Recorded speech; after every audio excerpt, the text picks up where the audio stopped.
Hello, everyone, and welcome back to Chris Cowlin's channel. Today, for the live watch-along for the West Ham United versus Tottenham Hotspur Premier League game, the big one, the one that we've all been waiting for. It's all that any Spurs fan can think about is, can we, with our mix and match side, of which I think today there's only actually two definite first-teamers in it, maybe two more who are likely to be first-teamers for the Thursday night game against Bodo because of injuries. And yeah, as we all know, we do so well in these games in the Premier League when we play mix and match first team. So what could possibly stop us from going to the London Stadium and turning over one of our great rivals? Surely this has to be the biggest chance for Graham Potter to get some West Ham fans on his side that he would ever have. Talk about a team you would want to play when your fans are starting to turn against you. Tottenham Hotspur, just 4 days before the second leg of a European semi-final. We are live on YouTube, Facebook, X, and Twitch. Do get involved. Send in your comments. Make sure you subscribe to Chris Cowlin's channel if you're not already, at Chris Cowlin on YouTube. And I'm at Barnaby Slater _ on YouTube. Give us a subscribe there as well. Chris is at the game today at the London Stadium. No idea how far back his seat is, but probably so far he needs binoculars. Old banter from me there. But he is at the game, and he will be putting video updates up on his channel throughout the evening, including the post-match press conferences. So make sure you keep an eye out on his channel for that. Also, he will be hosting the Spurs Chat podcast from 5 p.m. also on his channel, where he'll be joined by Ricky Norwood, Craig Dimon, and Simon Foxhall. But before the game starts, Chris himself, almost magically, despite actually being at the stadium now, wants to tell you about a new app. Go for it, Chris. Let's go.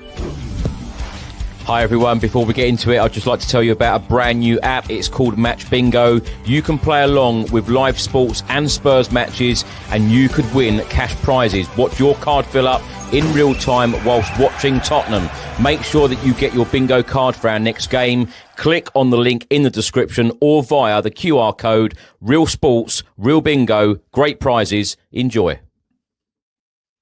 That's right. I'm sure every Spurs fan will fill their cards up quickly, as our games always contain so many things going on. Over £200,000 have been paid out to players so far by taking betting, football and bingo and combining them into this brilliant app. Make sure you get your bingo card for this game. Spurs versus West Ham, obviously. Click through the link in the description box below or via the QR code up there. Up there. I wouldn't call myself a technical whiz kid, and I wouldn't call myself an artistic whiz kid either, or I wouldn't claim to have any ability to work out where my finger should go when I'm trying to point towards a QR code. But if you put your phone over that QR code, then you can get to Match Bingo. Sorry, why did I call it Match Bet? Match Bingo. Bingo cards for this game are buy 4, get 1 free. Okay, let's go into the team news, though. And as I said, very much a mix and match. One from Spurs. I think it's 8 changes altogether. Vicario is in goal and captain. Some people during the week were calling potentially for Kinski to get a game. But no, Vicario keeps his place and will captain the side. Then Archie Gray at right back. Jed Spence comes back in left back. Ben Davis and Kevin Danso as the centre halves. Sarr, Bissouma and Kulusevski in midfield. Odebear, you would think, on the right. Rishi on the left. Richarlison and Tell up front. Or that could be, maybe that's Tell on the left and Richarlison up front more realistically, actually. Actually, do you know what? That's an interesting one. Let me know what you think that'll be in the comments, because you've got to think Richarlison, after he did so well in the first 45 minutes against Bodo Glimt on the left, that maybe playing him on the left today to get him kind of ready for that the weekend might be, in the week might be worthwhile. On the bench, Kinski, Porro, Udogi, Romero, Van de Ven, Bentancur, Ajayi, Mikey Moore and Brennan Johnson. So good opportunities today. Richarlison, like I said, Kulusevski and Bissouma to all kind of play themselves into that starting 11 for Thursday night's second leg in the Arctic Circle. Kulusevski in particular, I think, needs to kind of play himself into some form. With Bissouma, I think, for me, I want to see him have another great performance. He had a great performance on Thursday night. For those of you watching the watch along with me, I was saying throughout, I think he's playing well, but I want to see him play well for the whole 96 minutes, and he did. I can only think of kind of one kind of misjudged back heel, was it, or a pass that he shouldn't have made. So I'd like to see him put another 90-minute performance in today. And then, yeah, Richarlison, played well in the first 45 minutes, was taken off as a tactical decision on Thursday night, and has a chance to play himself into that first team for Thursday night. And I probably would start him on Thursday night against Bodo Glimt, because they didn't like the kind of more direct, physical, muscular approach that we had in that first half. In the second half, I thought Bodo Glimt seemed a lot more comfortable once Richarlison had come off. West Ham's team, Areola, Wan-Bissaka, Todibo, Kilman, Cresswell, Emerson, Souček, who always scores against us, Paquetá, Kudus, Bowen, and Fulkrug. On the bench, Fabianski, Soler, Kufal, James Ward-Prowse, Mavropanos, Guilherme, Danny Ings, Rodriguez, and Evan Ferguson, of course, on loan from Brighton, but barely gets a start. Look, the reality is, there aren't that many of you watching this at the moment. I'm not really surprised. I think it's fair to say a lot of Spurs fans don't give a monkeys about this game, which is why I said at the top, as if West Ham would ever have a better opportunity to just turn us over pretty easily, and you wouldn't be surprised if they did. However, trying to think positively about it, it's quite an exciting young side for Spurs. If you take out Davis, really, everybody, and I guess Richarlison and Vicario, everyone is really pretty young, and maybe there's an element that they'll want to show something. But also, I just think the reality is in these mix and match games, and we've seen it so many times, Tottenham just tend to be, over the last couple of months, have tended to be about 25-30% off their levels. And if they're 25 or 30% off their levels today against West Ham, they will lose. West Ham fans currently not very happy with how their team are doing. This is, of course, El Crapico, the 17th place derby. Graham Potter starting to get a lot of stick from West Ham fans. So I think, even though this is usually a big, loud derby, and quite often this game at the London Stadium gets played at night as well, today it's kind of the opposite. Both teams kind of on the beach, and a sunny or relatively sunny afternoon on a Sunday. So I don't get the feeling it's going to be a massive, huge atmosphere. And maybe Spurs can take advantage of that, but my guess would be probably not. Like I said, I just think Kulusevski needs to really play himself into some form here, because I think there's a high chance he will start the week on Thursday night. Keep calling it the weekend, but I mean on Thursday night. No news that I've seen as yet on James Maddison's injury or Dom Solanke's injury. So let me know if you guys have heard any more about that. But fingers crossed. I think Solanke at the moment, because he wasn't sent for a scan, more likely to start Thursday night. But yeah, James Maddison was sent for a scan. I think we really do need him. But if he's not fit, then certainly I can expect Kulusevski to start.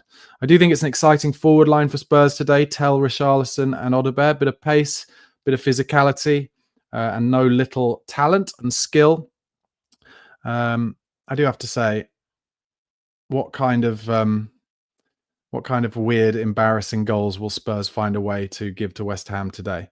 That's what we've been doing in the Premier League recently. This is a bit of bad news here from Joe in the comments. Paul O'Keefe said the club are very concerned about Maddison. So the injury jinx is happening again. And you've got to think, with, basically 3 weeks left of the season, any injury is a season ender and would see him miss both the semi and a potential final if we got there. And that would leave us with serious problems, I think, because when Kulusevski plays in the 10, I just don't think he comes to get the ball deep and control the game in the way that Maddison does. So can only hope that Maddison isn't as serious as Paul O'Keefe is suggesting. I like to talk before these games about the script that gets written. Thomas Souček always scores against us, doesn't he? And Todibo was on our list for a long time, so you wouldn't bet against him scoring against us either. Ryan D. Perry says, El Crapico sad, true but equally funny. What a shambles we are. Cantab says, chance for these players to stake a claim for Thursday in the final. I mean, a few of them, but not many. Ryan D. Perry says, regardless of next Thursday's result, the sooner we reset with a new manager, the better. It's been bloody terrible this season. Depressing, actually. Keep up the good work. Appreciate that. Thank you. Dave D says, bit of a shame that a lot of these young faces got the Europa campaign started. True. And that's it. That's it in the comments, guys. So I've got a stream. It's not the best stream of all time, but they're just lining up now for the coin toss. So I imagine I'm a fair bit behind you. So do try and pause your streams to match up with me so we can do this together. Referee is Michael Oliver. I will say this. This morning I went on a run, the furthest run I've ever done, 14.5 kilometers. And I'm quite tired. And I made the mistake after the run of then eating an entire tub of Ben & Jerry's. So if you see me nod off at any point, and I nearly did nod off in the Liverpool game last week, it actually won't be because of the running or the Ben & Jerry's. It'll be because of Tottenham playing as Tottenham do in these Premier League games. But I'm hoping they can surprise me. You never know. And I'm just going to see if I can find another stream because it's very dodgy here at the moment.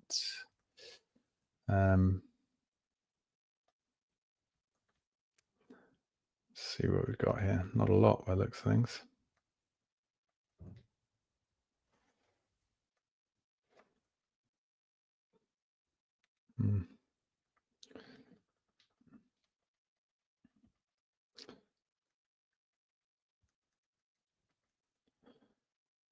Patch Thomas says, I think Anne just picked the right team for a change. Okay, well, that's good. Good positivity. And the game's kicked off. The game has kicked off where I am. Oh, but my stream has already left me. Okay, here we go. Tottenham kicking from right to left in our home kit in the first half.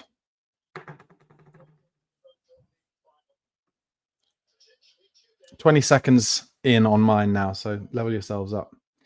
So I'm going to tell you a bit of something that might surprise you, just as Pat Sarr misses out in midfield there.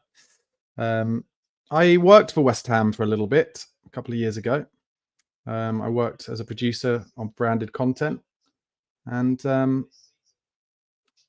my office was at the London Stadium.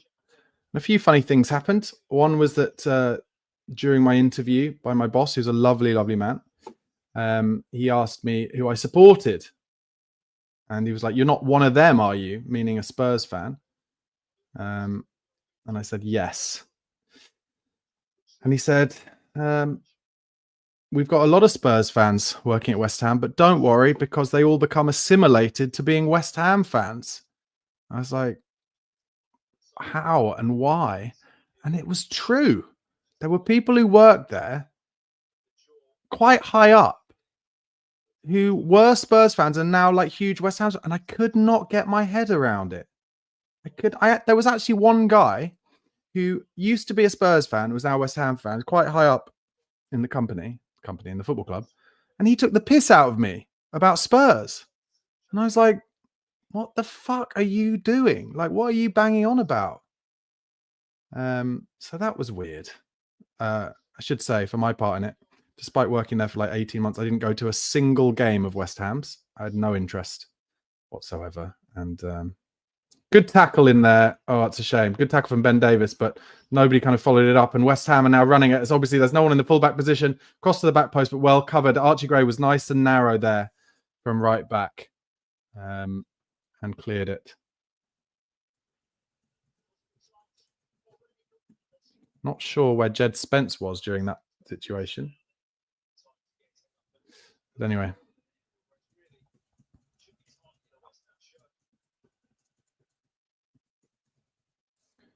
So Richarlison is starting in the 9 with Tell on the left.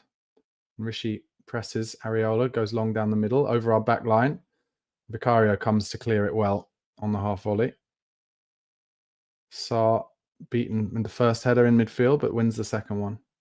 And then Wan-Bissaka. You got to say about Wan-Bissaka, he's done well at West Ham since he joined from Man United. Just shows what an absolute graveyard Man United is as a club. Well, Kulusevski was absolutely fouled in midfield there. And the ref's not given anything.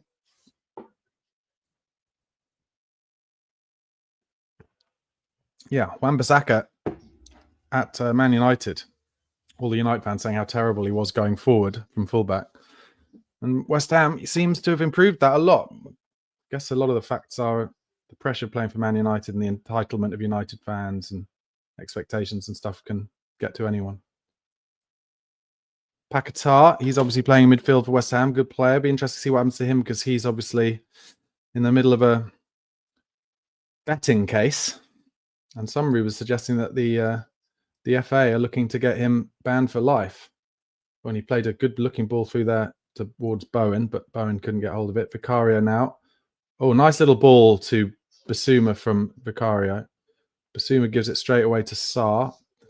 Just trying to get Spurs to put their foot on the ball a little bit here. El Crapico is in the 4th minute. Big Kev Danso lays it out to Archie Gray now. He's got a bit of room to run into. Keeps going. And plays it down the line nicely towards Decky, who's tackled on the sideline by Aaron Cresswell. It's interesting. Even when I was at West Ham, they were talking about him leaving. I think he was potentially going to leave to Wolves while I was there. This was a couple of years ago. But he's still at the club. Oh, tell you what, he doesn't get any of the ball there. Yeah, he was pretty high as well. Ben Davis goes back to Vicario. I mean, not surprisingly, this game has started with the tempo of a training game. Spence finds Tell, wide left, goes back to Spence. Seems like West Ham are playing with kind of 2 narrow centre forwards, Bowen and Fulkrug, although that might just be the way they're pressing. Davis plays it down the line. Terrible ball, picked off by Wan-Bissaka. What I'd like to see is us get the ball to Kulusevski's feet a few times. He's playing in the Maddison role. West Ham playing some good stuff here. They're in down the right, trying to get an early cross in, as is the want of every team that plays against us. But it was blocked. Come down the line again to Wan-Bissaka. Oh, and he had a runner, but a good block from Spencer goes out for a West Ham throw. 5 minutes gone. Early throw in behind Spence. Don't foul him. Bowen doing well. Back to Wan-Bissaka. And then Wan-Bissaka kicks it off. And then Bowen throws it away.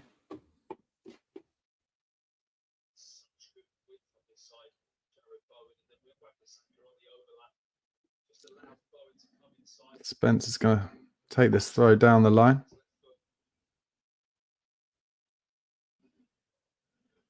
Tell tries to flick it on. Cresswell now gets it out wide left to Paquetá. Little 1-2, nice stuff. Good stuff down the middle from West Ham, but Basuma does beautifully. Then gives it easy. Good lad, Basuma, to Decky.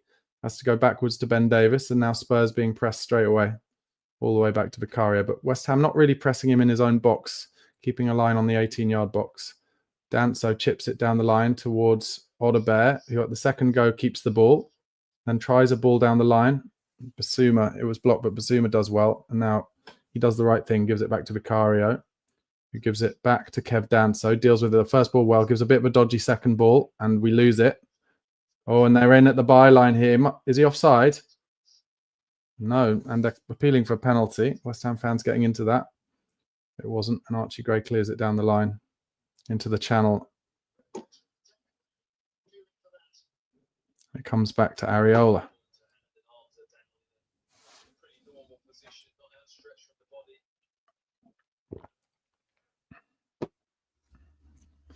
Areola goes long into midfield. Archie Gray wins the first one. Decky gets hold of the ball, gives it back to Papsar, plays the ball nicely out to Odobert. There's no one really in the box, is there? Oh dear. There were 3 men in the box, and Odobert unfortunately kind of daisy cutted his cross, just hit the first man who was able to control it. Paquetá bringing it out. Good ball into midfield. West Ham knocking it around. Matthias Tell. Oh, bad foul from Papsar in midfield there. He's just a bit late on Paquetá.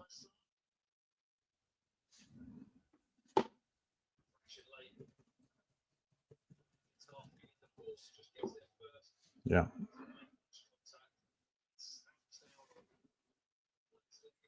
Eight minutes gone, 0-0.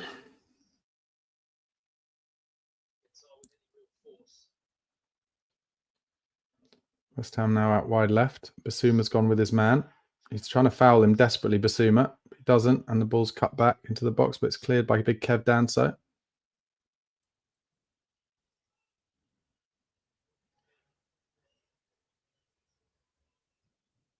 That was really random there. That was really random. West Ham had a chance to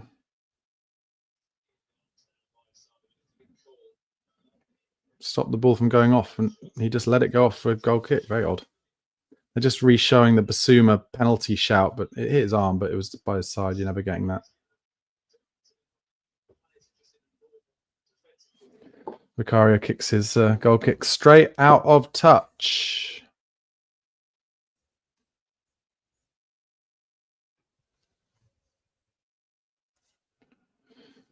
West Ham chip it into midfield. Oh, far too much time and space for Fulkrug in midfield.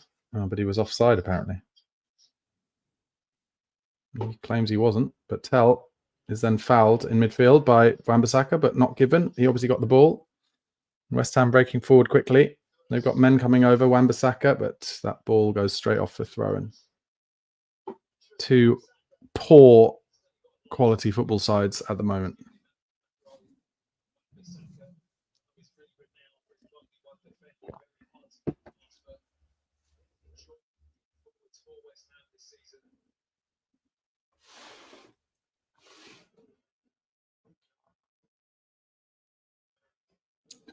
Jed Spence taking a lot of time over this throw-in.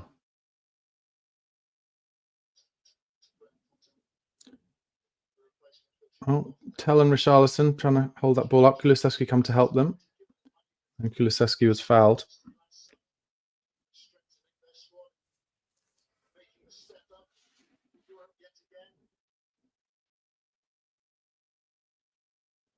Free kick to Spurs, just on the side of the pitch.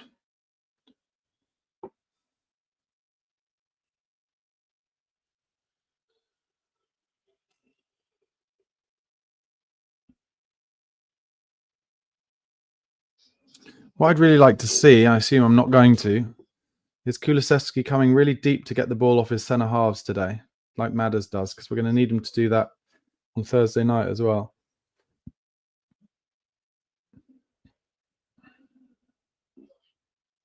Ben Davis challenging with Bowen there, and Davis wins the second ball and gets it back to Vicario, who opens the ball out to Archie Gray. Still in our own box, gives it to Kev Danso. Gives it to Ben Davis and Spence. Spence goes down the line. Tell. He couldn't keep it on. It was a poor ball. Spurs. This is so boring already to watch. Jesus.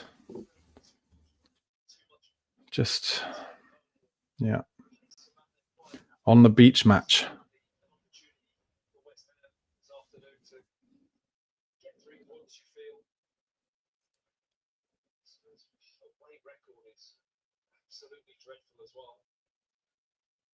Co-commentator just talking about how our away record is dreadful.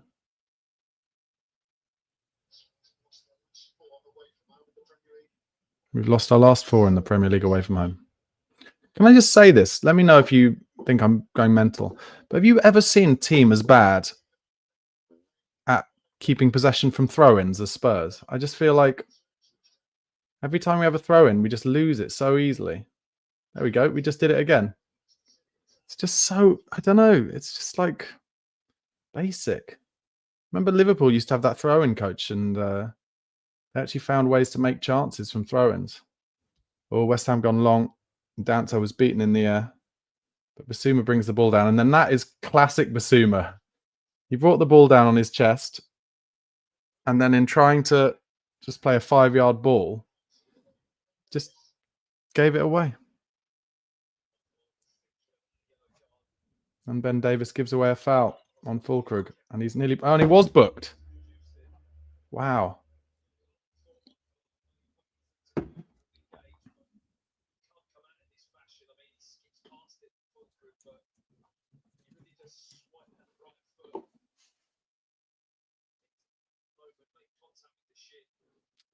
Twelfth-minute booking for centre-back Ben Davis. It's not going to help us.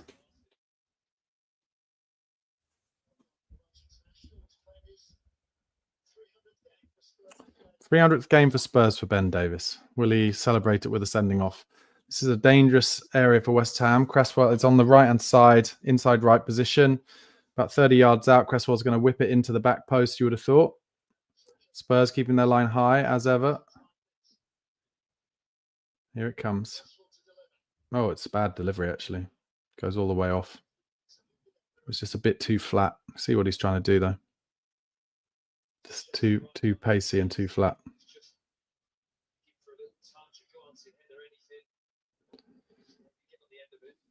Oh, Spurs try the long one over the top to Tell, but Kilman has got there first. Oh, and he tries to get it. He's lost it here, Kilman. Chance for Spurs. The back post. Real chance for Odobert. Goal. Wow. And that's how excited I get about Premier League goals at the moment. Good finish from Odobert. Kilman tries to clear it, and it hits Tell, and then Tell plays a good ball across the box. Simple as that.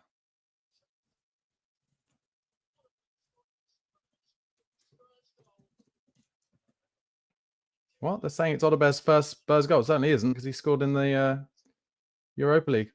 So Tell crosses it, and do you know what? Richarlison did brilliantly to just leave it. He just left it, and there was Odobert at the back stick. And I thought taking a touch was too much, but as the keeper comes out, he slots it home.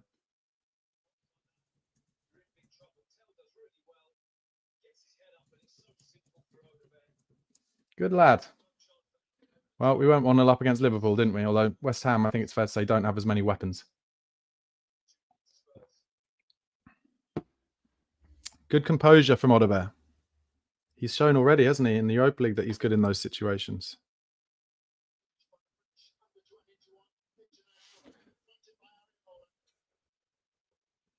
Oh, and Tell's doing the arm waving thing to the fans, which I hate. Complex in the comments says Ange acting like he's just completed Mastermind. Phil C says, Barnaby, you're so depressing. Sorry, mate. We're 16th in the league. Come on. It's the beach. You saw me on Thursday night. It's just the reality of how you watch different games based on how important they are. Sorry. I can't fake how I feel. So when I say sorry, what I mean is not sorry. Sorry, not sorry, Phil C. Listen, if you're running laps around your living room because we're 1-0 up in the El Crapico, good for you. I mean, the other reason is because I just don't have any confidence whatsoever, even against West Ham, that we're going to go on to win this game. But I hope I'm wrong.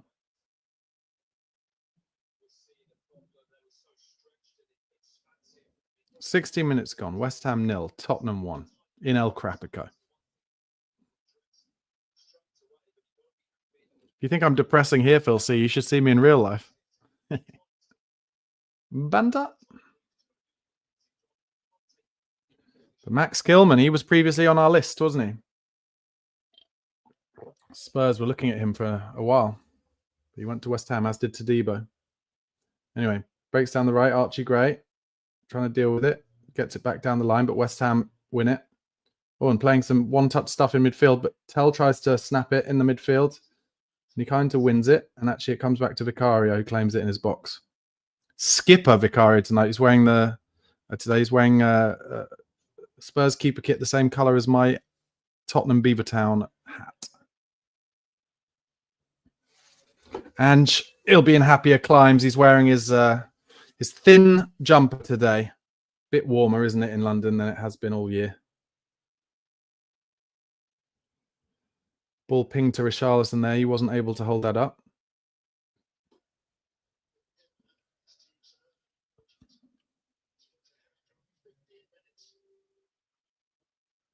The away Spurs fans, loud and proud.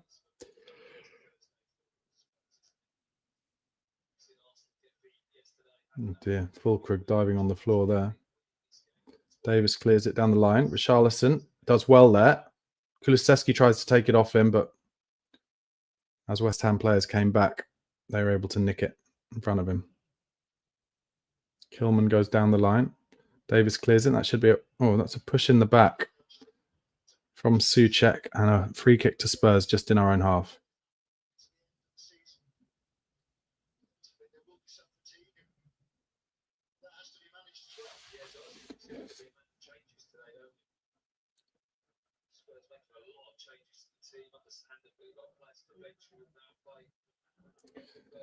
Vicario out to Big Kev. He's going to have to go down the channel with that ball.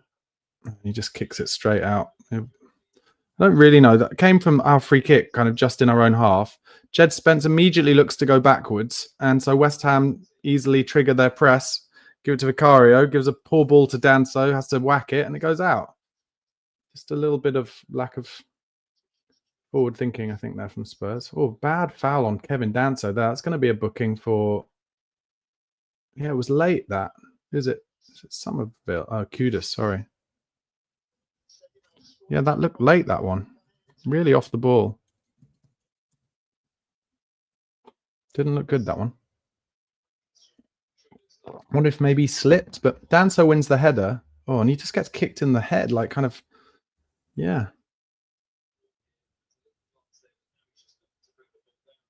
Oh, yeah, it's not really in the end. It's just kind of in the upper torso.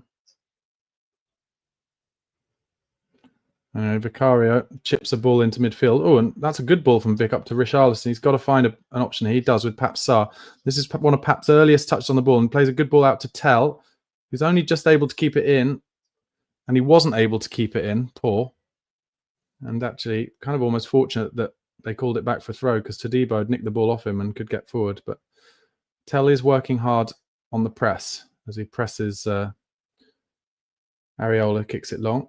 Good win by Kev Danso. Second one, Jed Spence deals well with. And then Danso drops it over to Spence on the left. He gives it to Sarr. Has to go back to Vicario. This is not a great ball to Vicario, so he's going to be pressed hard. And he clears it horribly. And then they have, I think Souček has a shot first time from 45 yards on his left foot, and it just goes limply back to Vicario. But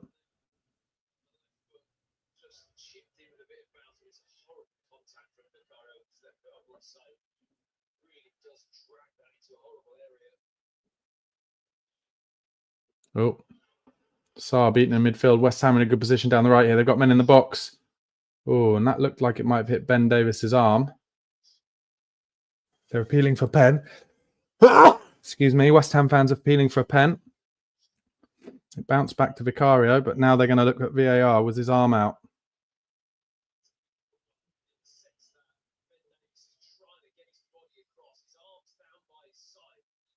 No, his arm is by his side.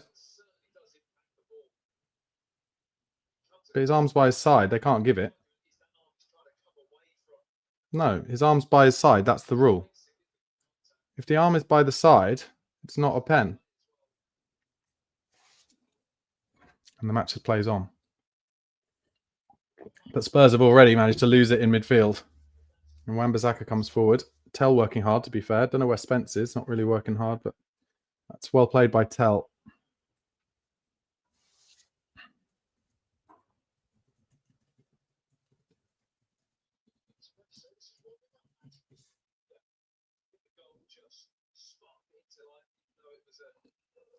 Spurs kind of playing one of those Brentford type styles today. When we went to Brentford and won 2-0, just playing a little bit more pragmatic. Seems to be working at the moment.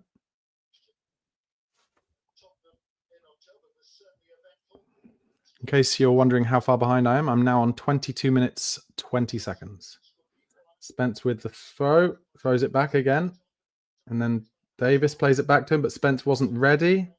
Spence is not in this game at all, I have to say. He's not bothered about this. Basuma with an important tackle there. I think Spence is wound up by the fact that he's not in the first team anymore because he's jogging about here. Souček gives away a foul.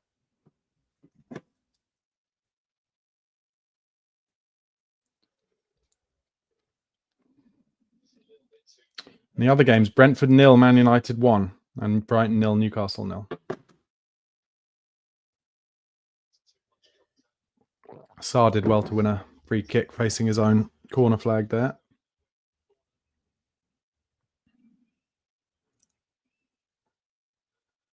And Vicario going long with this free kick up over the halfway line. Richarlison loses out. And then Basuma wins one, and then bit of head tennis in the middle. Still going on. Basuma tries to bring it down. Oh, good play from Spurs. And Kulusevski's in a good little position here in the 10. Lays it out wide to Tell. He's got Spence running outside him. And Tell does well. Comes in narrow and wins a free kick. And this is just outside the box on the left edge.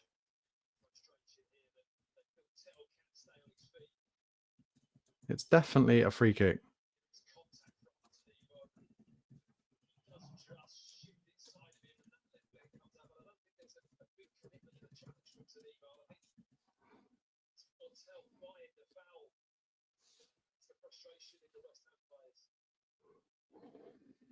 West Ham angry that free kick's been given. Anyway, Tell is standing over this one. They've got a two-man wall marking the near post.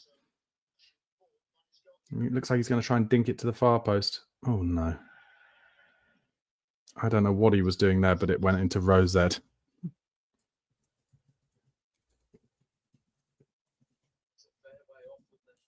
Was he shooting there? That was really poor. Anyway, he's working hard, Tell, today, so I'll give him that, but that was bonkers. Fans try to get behind the team. Again, West Ham go long. Oh, this time it's headed backward awkwardly. Archie Gray does well in the second one. Oh, Ben Davis comes in, and Spence again loses out. He's not in this game, and now Bowen's running into the box. Big chance for West Ham here. Big chance. Oh, and it falls to Kulusevski. Tries to clear. It was blocked, but then the second clearance goes, and Richarlison's now putting some pressure on Kilman. He's got to be careful after what he did for the first goal.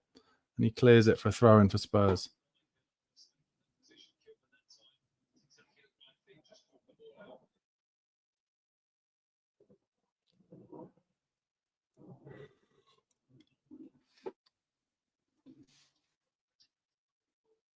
Ben Davis.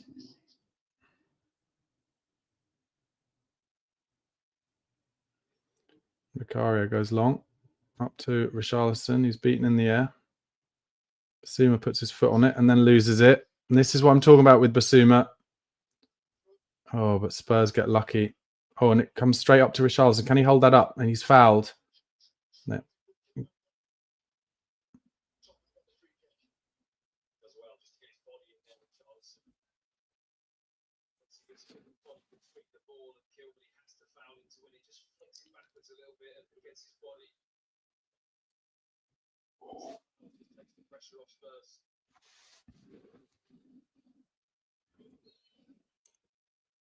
And Spurs, once again, with the free kick, just go backwards.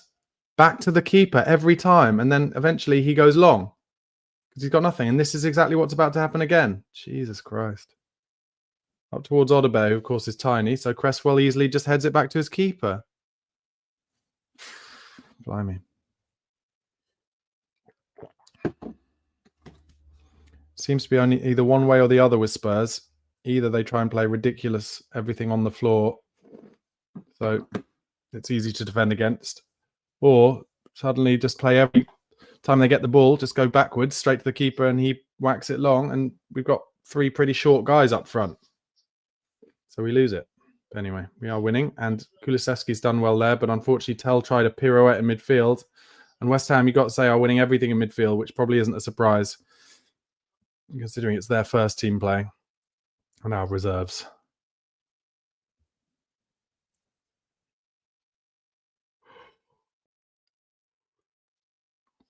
Spurs pressing West Ham back to their keeper this time.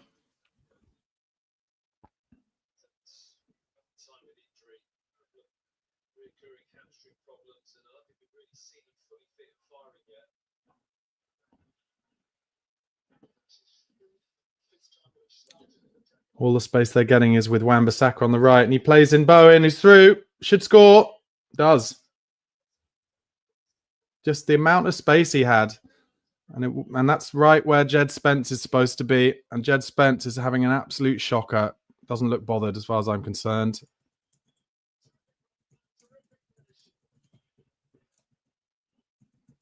I've never seen anyone have so much space and time in the box.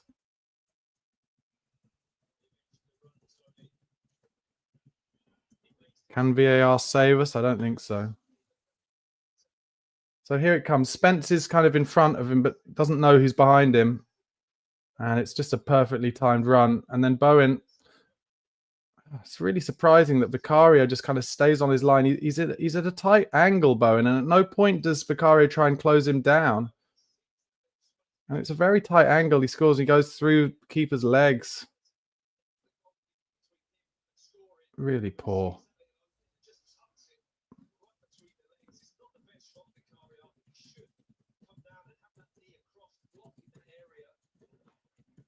Deary me.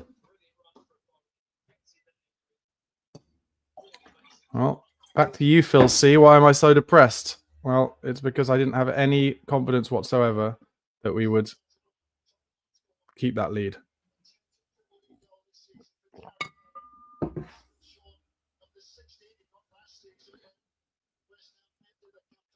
And I'm pretty sure, based on this game so far, that West Ham will go on to win it. Although, another bad bit of defending from them sees an opportunity for Kulusevski to get on the ball in the corner. And he's fouled by Bowen. So Spurs will have a chance to put a cross in the box here.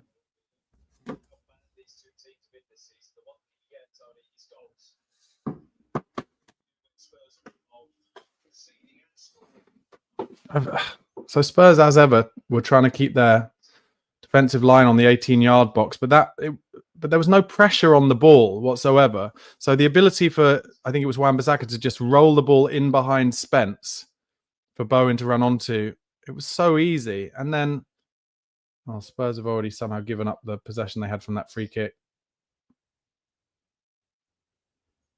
And then the ref stops the game because there's a head injury, is it? Kudus, who's on a yellow card, looks like he's taken out. Oh, I tell you what, Kudus, who's on a yellow card, should be booked again for that. That is shocking. So Spence was up in the air for a header, and Kudus just run into his leg, so he's tipped him. Deary me. Refs bottled that.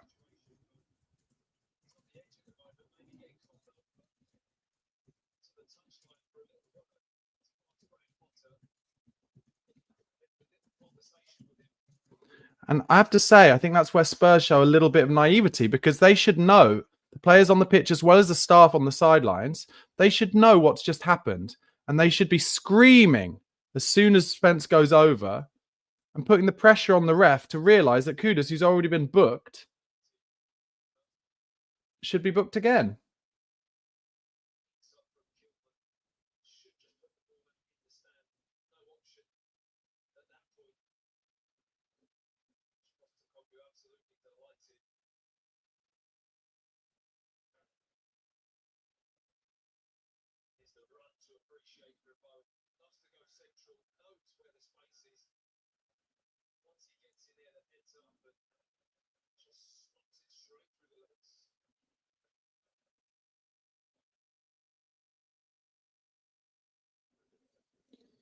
West Ham fans now into this game.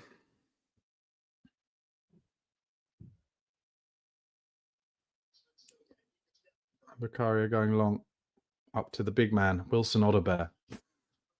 Doesn't make any fucking sense.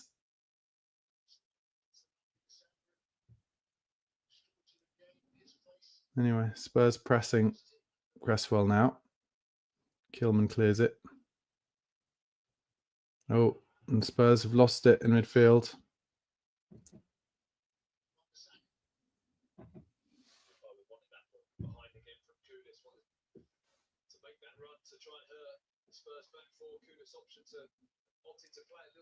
Oh, I'll tell you what.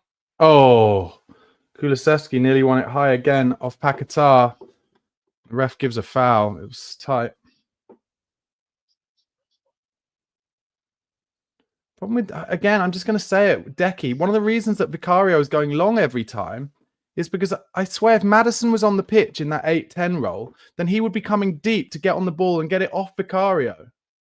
But Kulusevski just has no interest in it. And if Maddison's out for the season, we are going to struggle in games. A little backheel, nice to Spence from Tell. And Spence taking it wide. Gets an early cross in. Oh, and a shot from Richarlison, not bad. Over the bar. Good football from Spurs, though.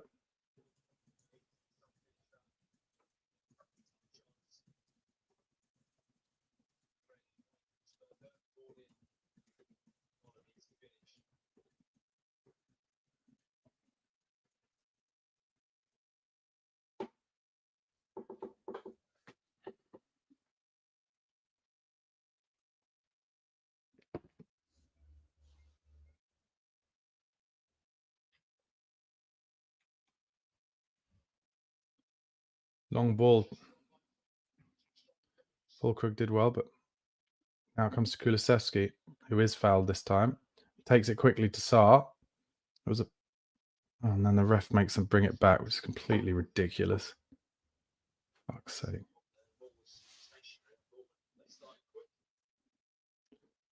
Danso. Back to Davis. He goes between the lines to Kulusevski, who's fouled again in midfield by Paquetá. Kulusevski getting some touches on the ball now, though. That's good.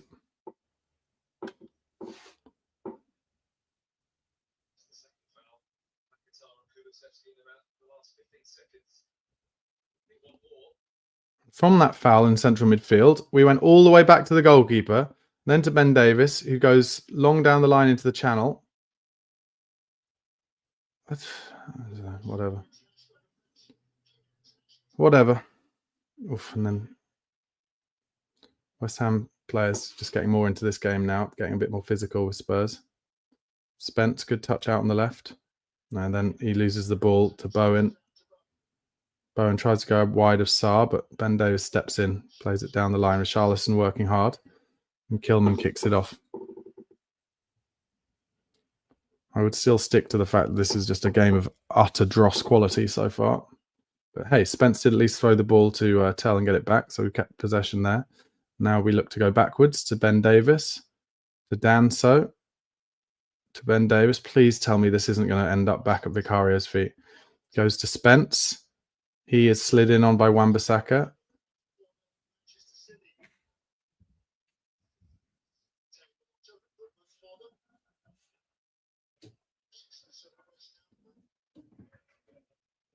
And shaking his head on the sidelines. What does he expect? Oh, Spence just refusing to go into a 50-50 challenge, and as a result, West Ham get... We'll talk about it at half-time, guys, but let me know in the comments, what is with this performance from Jed Spence today? I don't expect him to be at his absolute best every time because he's not in the team very regularly at the moment, but he's just kind of jogging about and pulling out of challenges.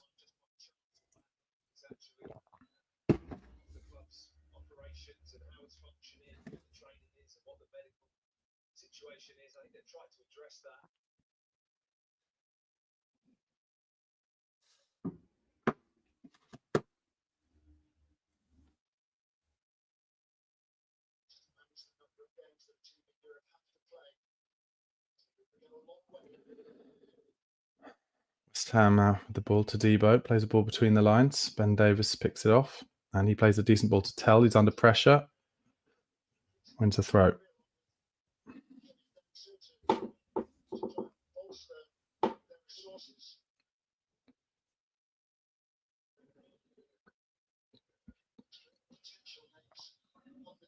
Richarlison holds that up well, and Tell tries to keep it on the left, but he can't.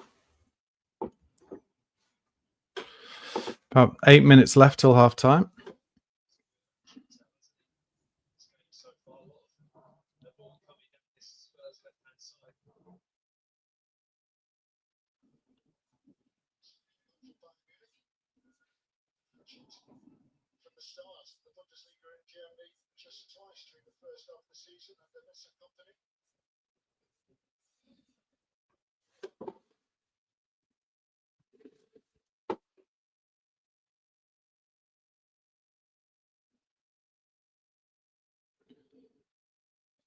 This is a bit of a stodge fest, but good play from Paquetá to Wan-Bissaka.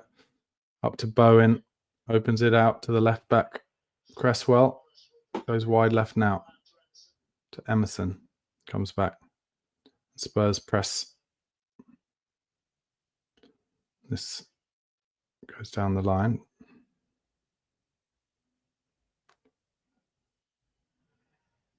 Basuma does okay there. And it's a Spurs throw.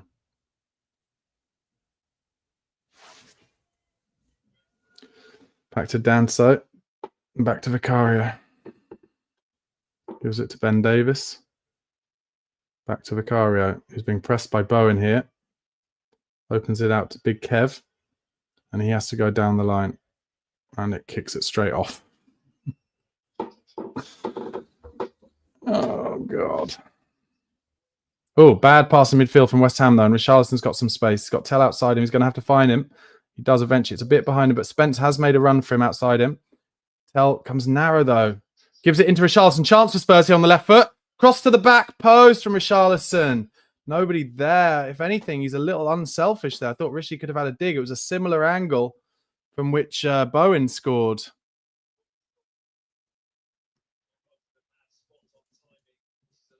Great run and pass. Great pass from Tell.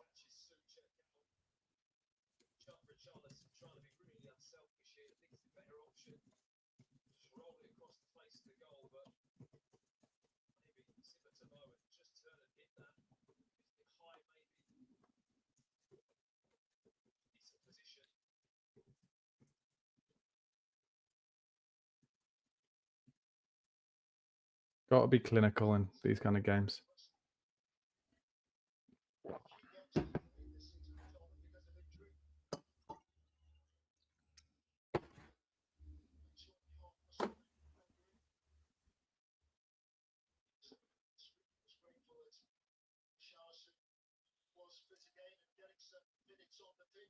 Comes back to Areola. He has to go long into midfield. Spence got there first. Kulusevski does well. Spurs in the box now. Oh, Decky. He was in two minds.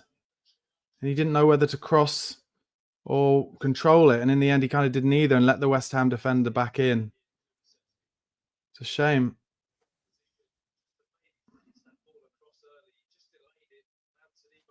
And then Wan-Bissaka dives to win a foul for West Ham.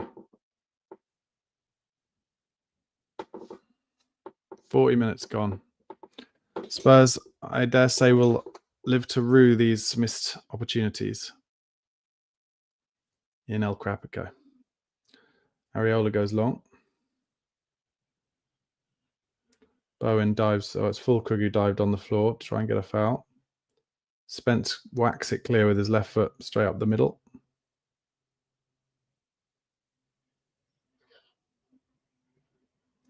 That comes out wide left, Paquetá.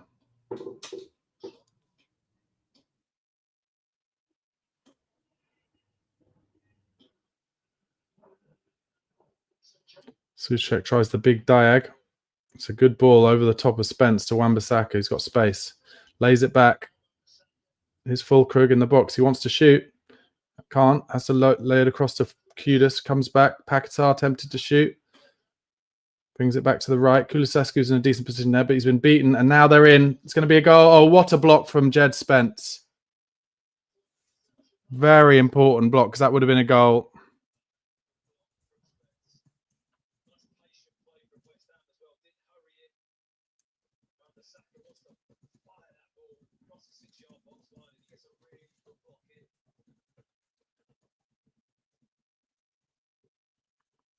Kevin Danso's down again.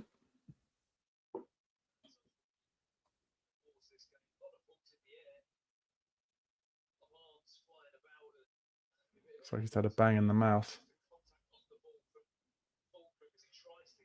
Yeah, Danso basically got knocked out of the way by Fulkrug. Oh, they're in the box again, West Ham. And Wan-Bissaka has a shot that's blocked. Spence can clear. He does. But Kulusevski loses it. And they're in the box. But Spence has done 3 good things in a minute here.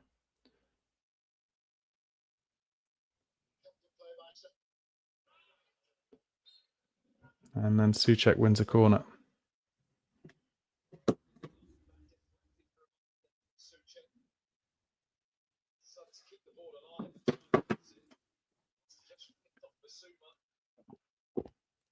Spence, who hasn't had a good half in the last couple of minutes, has redeemed himself somewhat.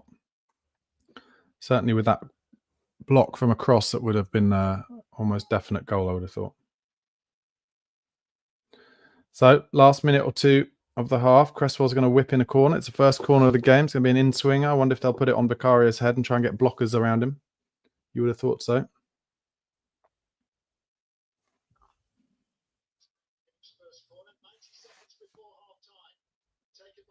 Yeah, comes into the 6-yard box. And then Tell does well. And then a nice little attempted dink ball to Kulusevski, but Emerson got there first and it's out for a Spurs throw.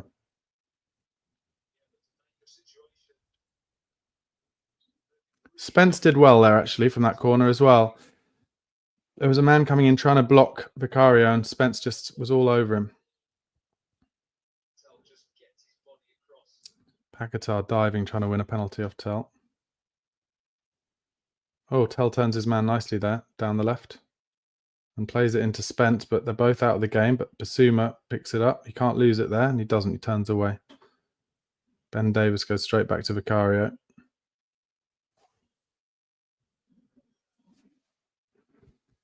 Where are you going next, Vic? Oh, he tries to kick forward with his left foot straight down the middle, which of course we lose. And now Paqueta's got space in midfield, but the ref calls it back when there was no foul on Cresswell from a Spurs player, in my opinion.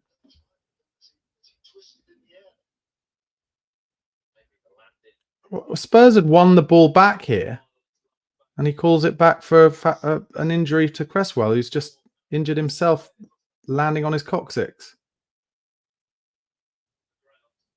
This should be Tottenham's ball. There's no way a foul. It's only 2 minutes added, by the way. What's he giving here? What is he giving here, Michael Oliver? Oh, he's just dropped the ball to West Ham. But why is it dropped to West Ham? We had the ball.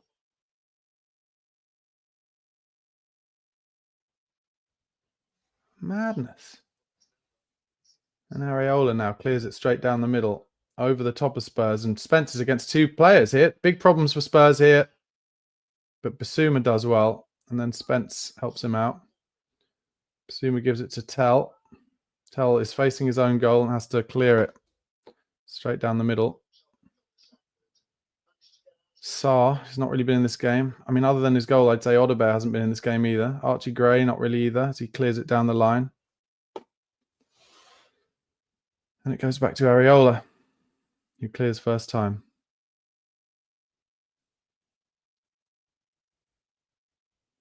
Oh, Odebear gets in the game. Well done. And Kulusevski now driving towards the... he tries to play in Richarlison. And he's going to be offside here, Rishi.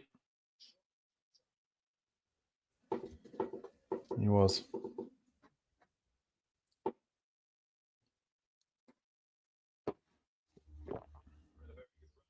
He was offside anyway.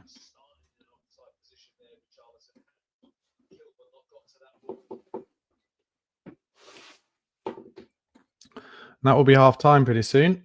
After this kick, I would have thought.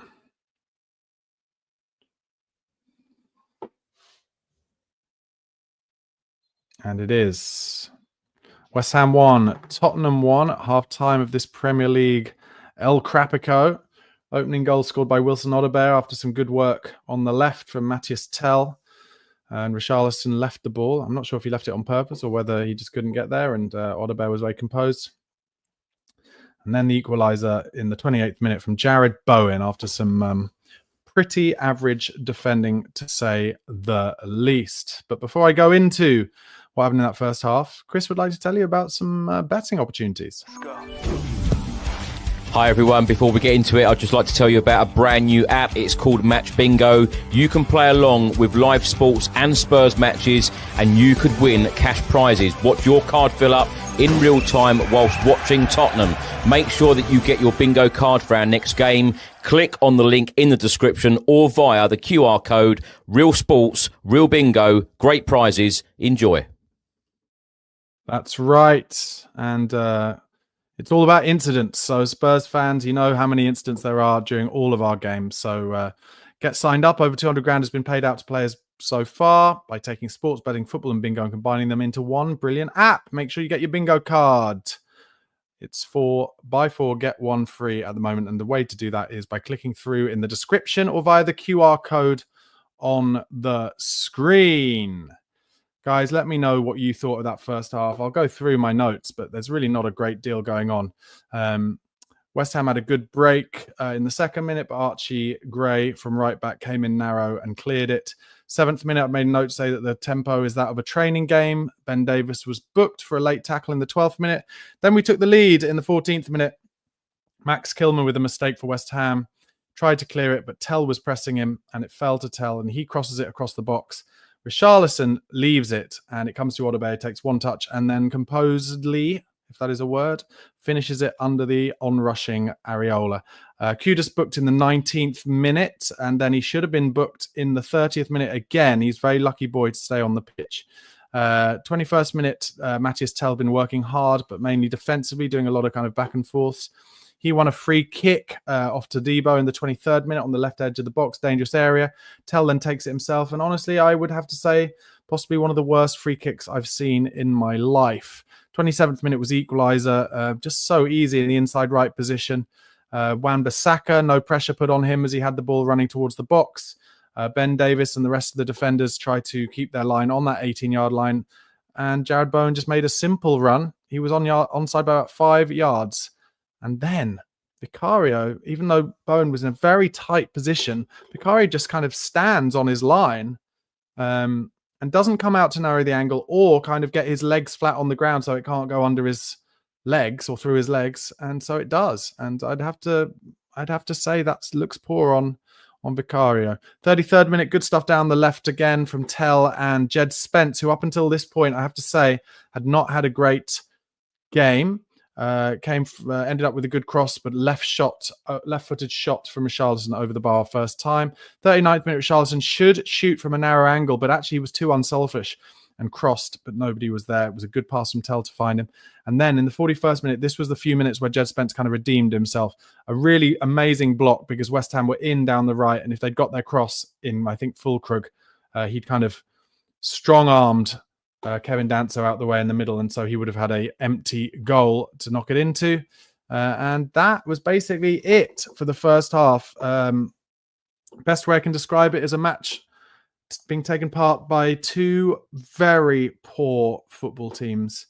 And of course, look, Spurs have injuries and they are resting their players for Thursday night. So, you know, there's no rhythm or patterns between this team, and you kind of, I guess that's less of a surprise, but yeah, look, to say that we're not playing Ange ball anymore would be an absolute understatement. There's a lot more direct stuff, which I don't mind, but you're playing it direct a lot of the time. Vicario's kicking it long up to Wilson Odebear. And then when he, of course, as he always will do, loses the header, Kulusevski's rarely around, nor is Sarr around to kind of pick up the scraps. So that's a bit weird. And then we're not really playing much Ange ball, like trying to pull around the opposition's shape either. So not a great deal of enjoyment to be found. Before I go into the comments, guys, I'll just take you through the rest of today's content on Chris's channel. If you're not already, please do subscribe to Chris's channel at Chris Cowlin. Also, do like this video wherever you are. The more likes that we get, the more Spurs fans this will be shown to. Nearly 2,000 of you watching at the moment. So thank you so much for your support. Also, my YouTube channel, you can see down there in the bottom left at Barnaby Slater _. Give me a subscribe there. I will do a post-match reaction video straight after this game, following which there will be the fan show where I will be talking to Spurs fans from around the world, asking them about their thoughts on today's game. And obviously, in the run-up to Thursday night, which is... I believe a 16-hour drive from Oslo if you want to go to Bodo Glimt. And then after the fan show, it will be the Spurs Chat podcast. And on the Spurs Chat podcast today, which will be at 5 p.m., Chris will be joined by Ricky Norwood, Craig Dearman, and Simon Foxall. So all of your Tottenham content needs sorted out for the rest of the afternoon. So let's have a look at what you guys are saying in the comments. Gardu, thank you, mate, for commenting as per usual. He says, Vic's nature is definitely to be a conservative/defensive keeper that guards his line with his life locked to a 6-yard box. Demands being made on him to participate in risky play keeps him tense. Well, I don't mind that, Gardu, but then if he makes bad decisions on his line too and lets one go under his body from a very tight angle, I'm not really sure I'm not just really sure about, you know, he's just not in great form at the moment, is he? Fortunately, he does seem a little tighter in the Europa League. Let's hope that continues. Super J3600 says, Ben Davis and the team makes me feel ill. We could play Spence, Gray, Danso, and Region. Davis shouldn't be anywhere near this club. I disagree. I wouldn't say he's having his best game, but he always gives everything, and he's a good pro. Nick in Hong Kong says, giving minutes to Vic hasn't helped him after his injury. Not an imposing keeper. George D says, I could see Bones' goal coming. What was Vic doing with his legs akimbo? There you go. Phil de Room says, Vicari's had all his possession received from Ben Davis. That's all Ben Davis does, pass it back to Vic. To be honest, I think it starts further ahead than Ben Davis. Like I mentioned it during the watch-along, but let me know what you guys think. Every time we got a free kick in central midfield or the ball comes to our midfielders, they just turn their bodies and pass it back. And then it goes to Ben Davis and then it goes back to Vicario.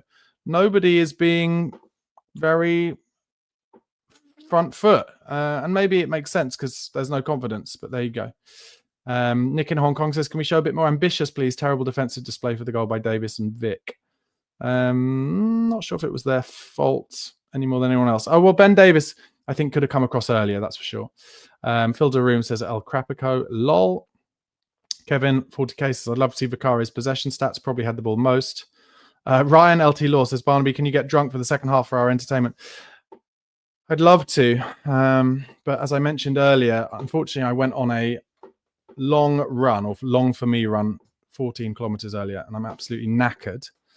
And I do wonder if I started drinking alcohol at this point, I would probably fall off my chair, and not in a good way. And then I'm also supposed to be playing sport first thing tomorrow morning. So I think it's more likely, rather than get drunk during this absolute dross fest of El Crapico, I think it's more likely that I will stay off the booze and try and get a very early night. Dave B says, Wan-Bissaka's had that space all game on the right. Completely agree. Gardy says, damn, why so many fans terrified of Bodo Glimt in the return leg? I'll tell you why, mate. Because they've beaten every team that they faced in Europa League knockout this season at their ground by two clear goals. And also because we support Tottenham Hotspur. And so if Tottenham were ever going to make it easy, then they would have won that first game 3-0. Not that I think that would have been easy, but rather than concede that goal at the end. Dark B is really not confident about it. He says all over on Thursday and we can look forward to sacking another manager in 18 months. I don't think it's all over on Thursday, but it won't be easy. That's all I'll say. Doug Hill says, we were favourites to win the Europa League before we started playing crap. Cannot live with another season of Ange losses. Gardu says, would have liked Kulu to have hammered that ball on the sharp diagonal at the goalkeeper just to see where the rebound may have fallen. Or maybe luckily he zipped it past his palms. Yeah, completely agree. The Spurs fan says, Kinski may start if we get to Europa final. You mean in the league? Yeah, don't know. Not sure about that. I think what will be interesting is whether with a clean slate of a new manager, how a new manager comes in and sees the Kinski versus Vicario thing, because Kinski, as we know, definitely better with the ball at his feet. And obviously, I think Kinski got quite quickly taken out of the team when Vicario came back because he did make that error from a shot early in one of those games. I can't remember who that was against. Was it the Liverpool second leg of the Carabao? I'm not sure, maybe not. But actually, since then, Vicario's made some pretty bad errors too. So who knows? Gary 8-star says, did Barnaby say Spence running? Fifth Pint says, the paint is drying nicely. Gary Jarvis says, same old Spurs crap. Joe says, last season was bad enough, but this year no contest. And says, Joe also says, I've lost 2 bets in a row with a Villa mate over who would finish higher. Yeah, I would stop taking those bets for now. Let's see who we get in as manager.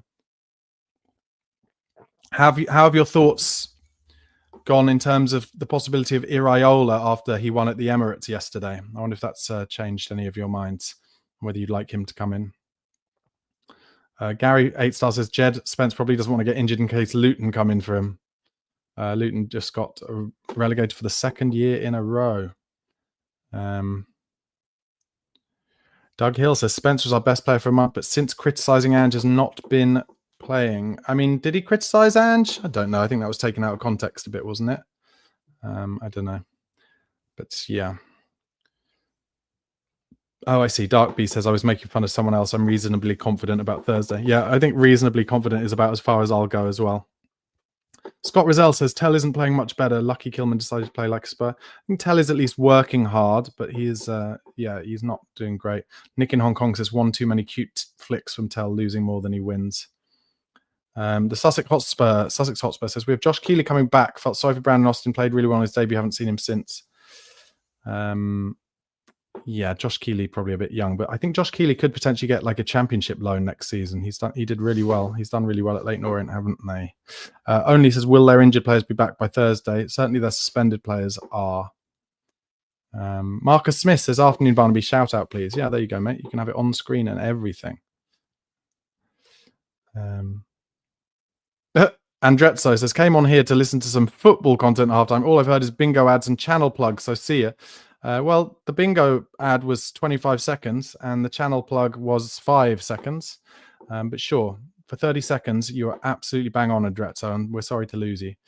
Ash Shah, when we went to rest players, then why moan about the performance? This is the best we can get with the current team on the pitch, only championship level. That's true. That's a good point, Ash. That is true, but also, when you're watching your team, you just always expect more and want more, don't you? But yes, there's no rhythm. There's no patterns. There's no familiarity between the players as far as I'm concerned. And yes, you're right. Maybe we shouldn't expect any different. I fully expect West Ham to find a way, or Tottenham to find a way to gift West Ham a winning goal or some winning goals in the second half. I hope I'm wrong, but that's what I'm sure will happen. Phil DeRoom says, Barnaby, you're a keeper. Do you think Vicario is Premier League standard? Yeah, I do. I think he's Premier League standard. I think he's actually an excellent shot stopper. But he has made some interesting decisions over the last couple of months for sure. I actually, other than Edison and Allison, and at a push, Jordan Pickford, I don't think it's a great era for goalkeepers at the top level in our country, in the Premier League at the moment. I really don't. And that's kind of shown doubly so by the fact that I think Chelsea in the last couple of years have bought maybe 4, 5, maybe even 6 goalkeepers, a lot of them very young, but still, they're still picking Sanchez and they drop him every so often. And then the other guy comes in and they're like, he makes a mistake and then they have to drop him. So it's just not a great time. And Vicario is a great shot stopper. And I think Kinski is great with the ball at his feet and adds us another level there. What we need is for them to teach each other the one thing they're not as good at. But let's see what happens. Be interesting to see what happens when a new manager comes in. You've got to assume he is. Graham Hill says, Sarr is not good enough technically to play in this midfield. I agree. I completely agree. Sarr has dropped off this season a lot, and his inability to keep the ball in tight spaces is problematic. We need to use him more as the kind of player he is, which is an engine running in behind all the time. Just make endless runs. Make those runs from deep like Maddison did the other day. I don't think Sarr would finish them, but, he'd be able to at least stretch them. Graham goes on to say, Biss needs Bentancur. Jed Spence looks pissed off. Kulusevski, shadow of himself. I like Dancer.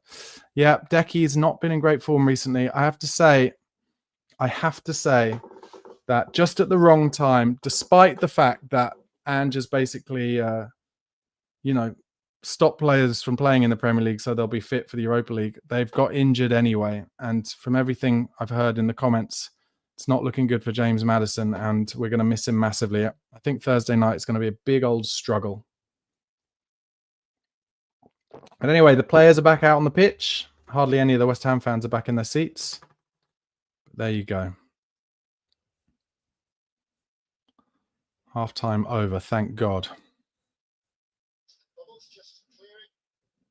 By the way, Man United now losing against Brentford.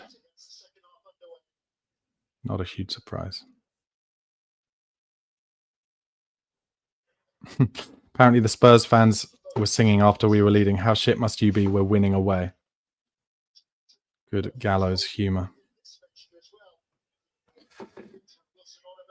Sarr opens his legs there, bringing the ball out from midfield. That's what I want to see more. Get your foot on it. Open your legs.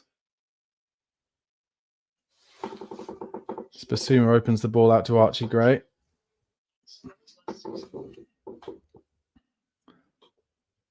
Danso.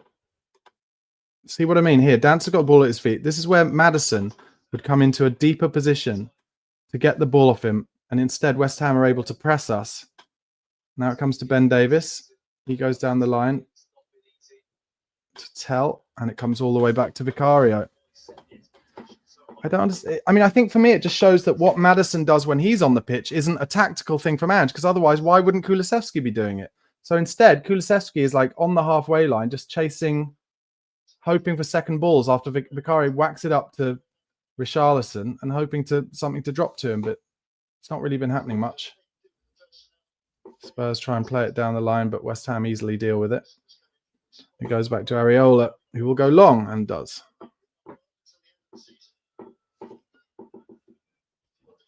Fulkrug knocked Davis off the ball. Ref doesn't give a foul.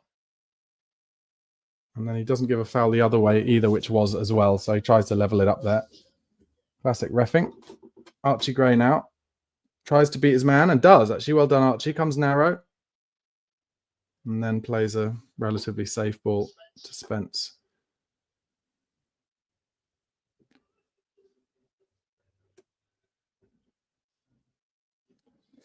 Danso plays it around the corner for Gray and gives it to Odobe. Plays it down the line to Kulusevski, and that's a good ball back to Odobe, who's now running. Oh, and tries to give it back to Kulusevski. It does get there eventually, but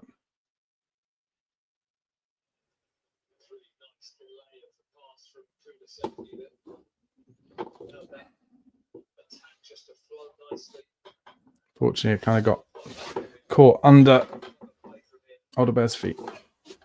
Hold on.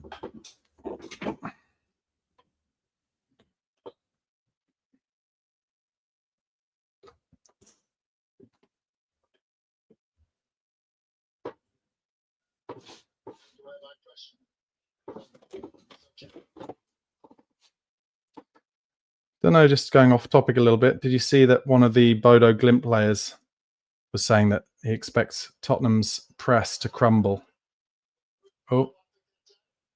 Oh, Danso did really well there to get the ball ahead of Kudus.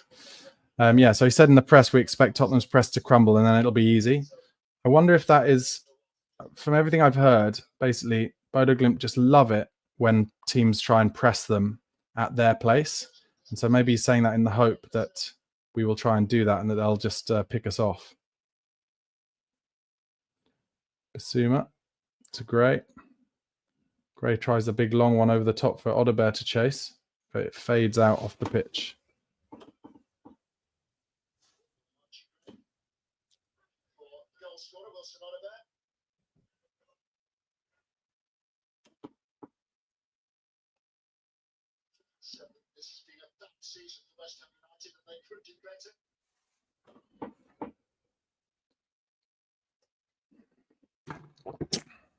Cleared long.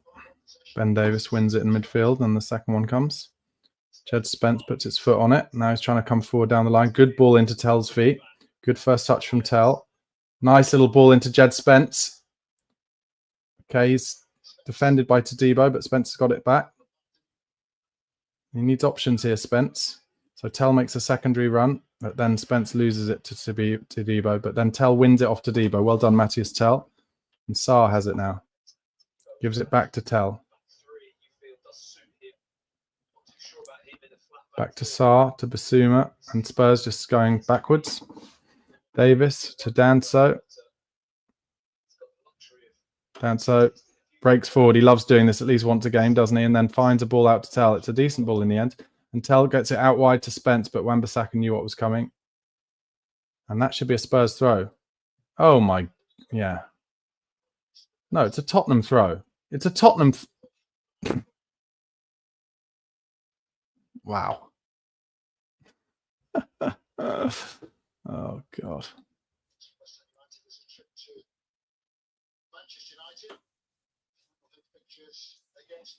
Paquetá opens it out to Cresswell. Odobert putting the press on.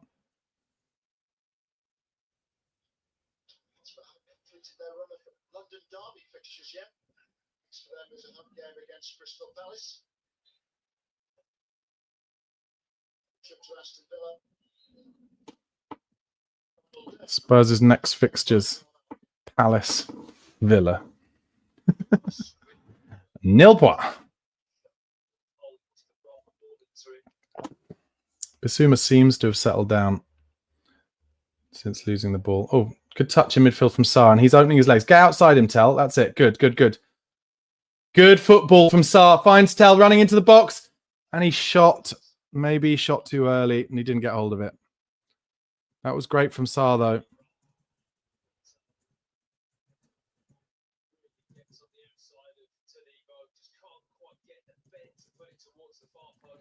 And I've seen from clips for Bayern that he has that finish in his locker, and that was good stuff between Sarr and Tell. Really was.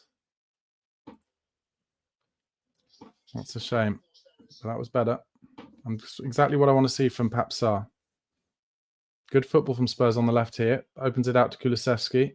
He's running across ways and backwards, and gives it out to Odebear. And Archie Gray has made a run for him outside him. And Odebear tries to get the cross in, but it's blocked. And Kulusevski wins a header.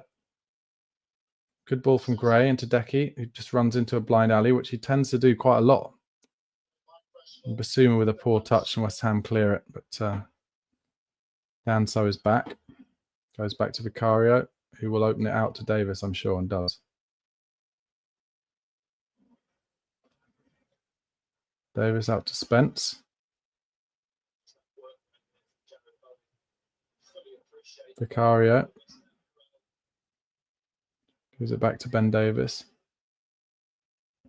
Oh, terrible ball down the line from Ben Davis. And then Tell with a little tackle. So it goes off for a West Ham throw.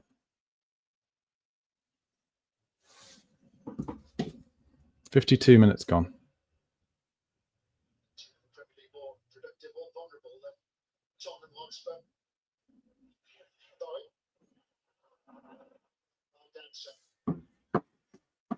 Oh, Kulusevski. Oh, someone's down for Spurs, but West Ham outside the box with Kudus.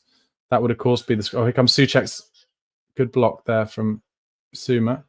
Oh, it was Richarlison down, but now he's fine, of course. Of course, it would be in the script for Kudus to score the winner, wouldn't it? Because he should have been sent off in that first half. Bissouma, Basaka dives, and Gray clears. West Ham throw. Yeah, the game is getting stretched a little bit now. Might be more fun to watch, to be honest, no matter what happens if it gets stretched.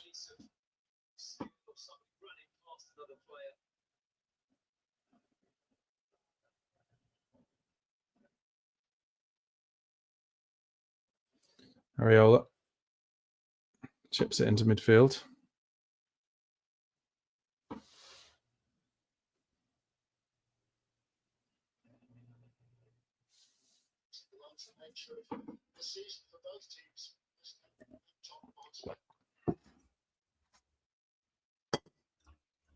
West Ham play the ball over the top. Spence wins the first one. Poor defensive header from Davis. Out to Wan-Bissaka, who's going to get a cross in. Spurs famously don't defend crosses, but Archie Gray does well at the back post to clear it. Got in a good position, and Danso was pushed over anyway. Well done, Archie. Danso loves to get in the wars, doesn't he? Nearly 10 minutes gone in the second half. I've written one thing down. That's how boring it is.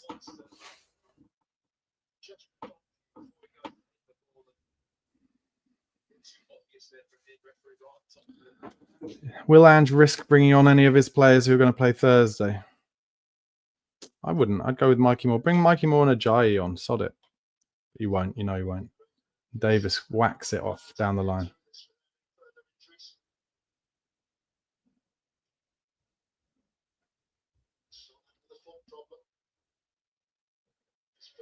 Oh, Kulusevski with a bit of space in midfield. Can he put in Tell? Oh, Tell just stopped his run, unfortunately.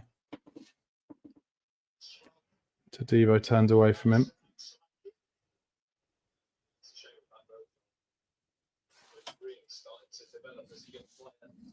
Just to lose Bovril is so gutting, isn't it? Good ball into Richarlison, who's fouled. Okay, and this is Spurs have got a free kick here in a decent area to try and chip one into the box and make a chance.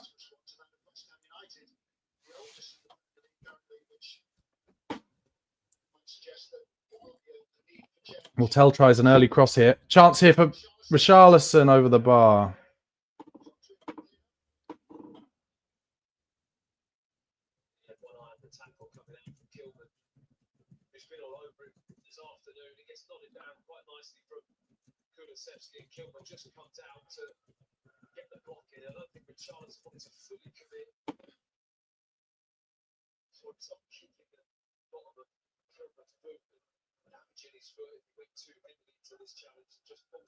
Yeah, Richarlison pulled out of that challenge. Not a surprise before Thursday, I guess. Dancer wins another header, gets a bang in the face for his trouble once again. Oh, that's my dog Lulu barking. Probably at the nature of this terrible performance as Vicario kicks the ball off the pitch again. Just trying to play a left foot ball to Archie Gray. Or maybe it was Ben Davis.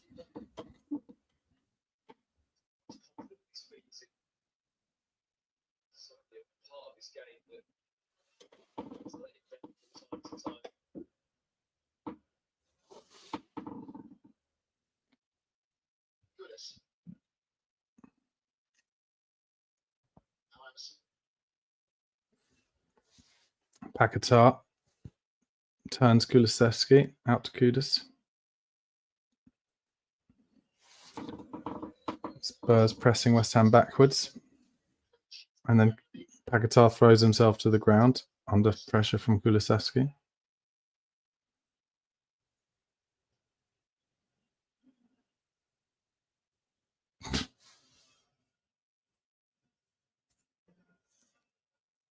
Big dive out to Kudus.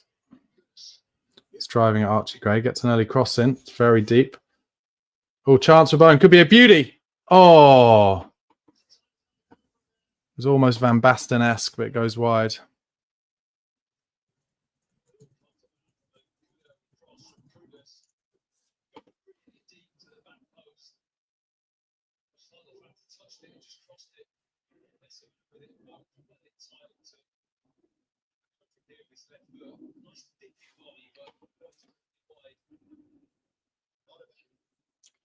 Spurs, have we got the ball? Well, didn't see a whole passage of play there. But anyway, Sarr now coming through midfield. Still running. Now Kulusevski's got Archie Gray outside him. Great. Being pushed backwards to Sarr. God, this is going to end up in our own half, you know it. Danso goes back to Sarr. Not a great ball. Sarr goes down the line to Gray. Kulusevski back to Gray. Oh, God. It's going to end up back at the keeper. 58 minutes gone. Ben Davis. Spence. Back to Davis. And back to Vicario. Opens his body out to find Gray. He has to clear with his left foot into midfield. Richarlison is fouled. Wow. Oh, but then a terrible pass. And Odegaard has lots of space to run into here. And he finds a good ball out to Matthias Tell. He's one-on-one here. And he gives it to Spence, who's in a good position. And Spence does the right thing, but Richarlison has to get across his man there, and Cresswell doesn't let him.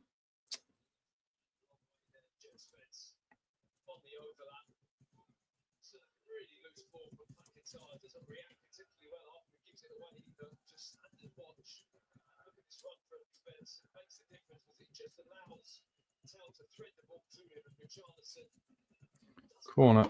Can Spurs do anything from a corner? Paquetá has stayed down. Interestingly, he stayed down after giving away a terrible pass. They do that because they're embarrassed and they would like to pretend it's an injury. 60 minutes gone.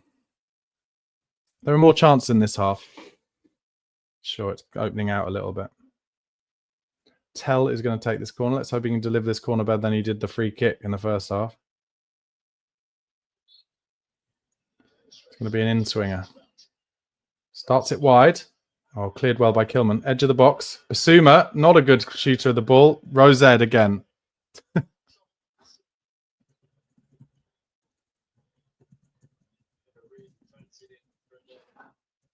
Basuma, who scored an absolute worldie against Spurs for Brighton at the Tottenham Stadium in the FA Cup. Since he's been at Spurs, any shot he gets outside the box pretty much rose-ed. And actually, it was Danny Kelly on The View from the Lane this week who actually mentioned Basuma's shooting and how awful it was during that Bodo Glimt first leg. Hopefully he'll save one for the semi-final second leg, or maybe even better.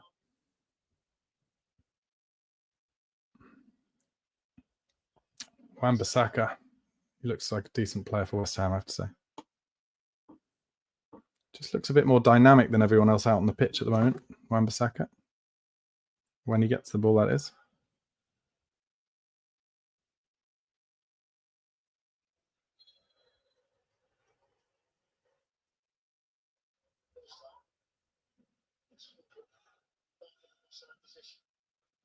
And the Spurs fans singing Spurs are on their way to Bilbao. Hope you're right, lads.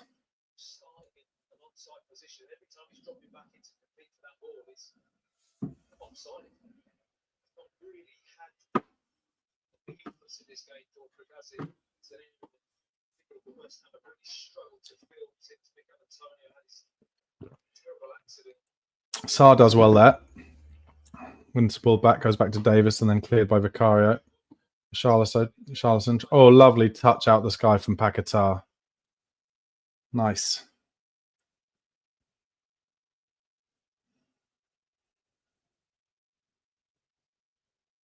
Oh, nice play from Basuma to win the ball back from Kudus, but now not blessed with options. Had to give it back to Gray, and Kudus is working hard. And Danso, oh, he does well second time. Nearly lost the ball. And then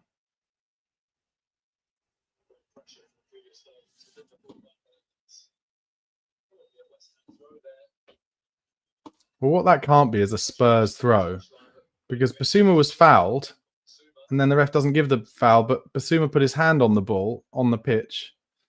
Sometimes refs are fucking idiots. Anyway, Spence out to Tell. Goes inside to Richarlison, who's chopped from behind once again by Kilman. How many times? How many times?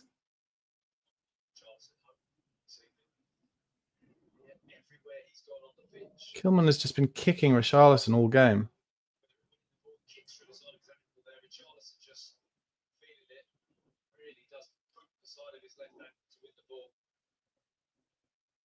Deary me.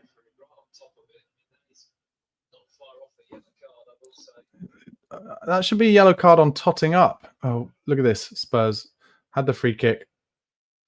Richarlison, oh, should be a Spurs throw in his Spence on the left-hand side now. Throws it to Sarr, back to Spence. Nobody moving for him. Yeah, Basuma therefore had to kind of tip it around the corner. Oh, I'll tell you what. Spurs did quite well there. I think Richarlison's offside though. Stupid. Rishi.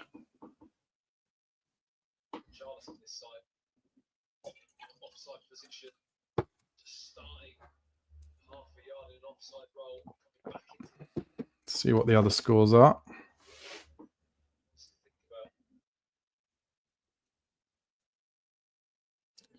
Still Brentford 2, United 1, Brighton 1, Newcastle 0. Don't forget, after this game, post-match review. God knows how I'll find anything to talk about. And then the fan show, where Spurs fans from around the world will be calling in to speak to me. If you want to get involved in a future fan show, drop Chris an email at tottenhamfanchris@gmail.com. That's tottenhamfanchris@gmail.com. And then the Spurs Chat podcast after that. Oh, Emerson running into the box. Cross to the back post, but nobody there. And that goes all the way out for a Spurs throw. Do you think Ange will bring on some of his big players in the last 20 minutes? It's possible.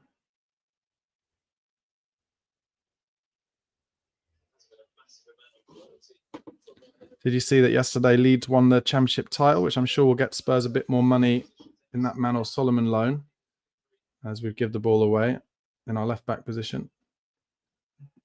Basuma gets a bit of a facial injury there by the looks of things.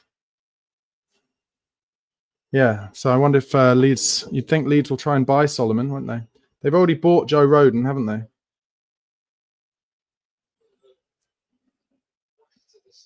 Solomon got a Basuma got a bit of a whack to the face from Bowen there. Just an accidental one.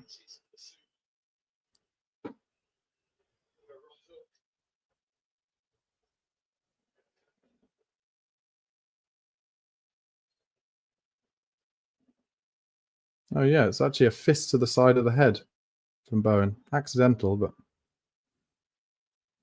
bit of a weird sitch. If you were a betting man, if I were a betting man, I'd bet on West Ham winning this game 2-1. Hope I'm wrong. Wan-Bissaka does well. Chance for Todibo to cross. Cleared by Odebear. Not a great clearance, but goes to Richarlison, who is fouled again. This time by Paquetá. Or is it Kilman? How is it's Kilman, actually. How's he not been booked? How many times? Michael Oliver letting him off everything. Hey, Mikey Moore coming on. That's good to see. Will it be for Decky, I wonder? Good to see Mikey Moore. I'd love to see him in a central role. It's for Rishi. I think that's because Rishi will play on the left on Thursday. He's put in a shift, Rishi. He's got kicked all over the place today. So Tell will go. I mean, talk about, you think we had very little kind of aerial threat now before. Well, Tell will now go in the 9 and Mikey Moore will play off the left, surely. Although he's come on and told Gray something. Come on, Mikey, a bit of magic. Bit of Mikey Moore, who the commentator is calling Mickey Moore. It's embarrassing. And there's from the free kick, Basuma goes straight back to Vicario. So Bowen can press Davis. Comes down the line. We kick it off the pitch again, do we? Oh, no, good play. And actually, Spence is now in down the left. Go on, Spence. We've got 3 up.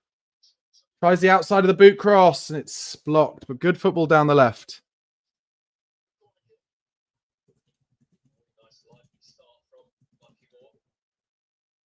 It was more involved as well.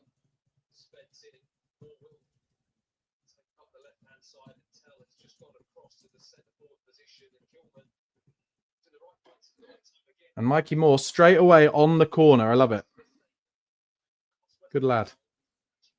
And Tell's gone short for him, but I think he's ignoring him. And why not? Come on, let's have a good delivery here, Mikey. Oh, it's near post. Oh. She ends up going straight out. But I don't mind that. Because you can sometimes get a little nick off a defender or...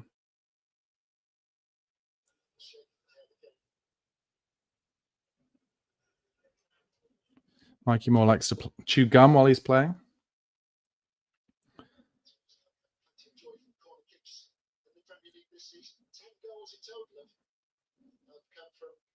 I cannot believe that. The stat is that Spurs have scored 10 goals in the Premier League this season from corners. I remember so few of them. There you go. West Ham whack it over the top. Ben Davies just ploughed through by Fulkrug. Hilarious. He's a proper old school.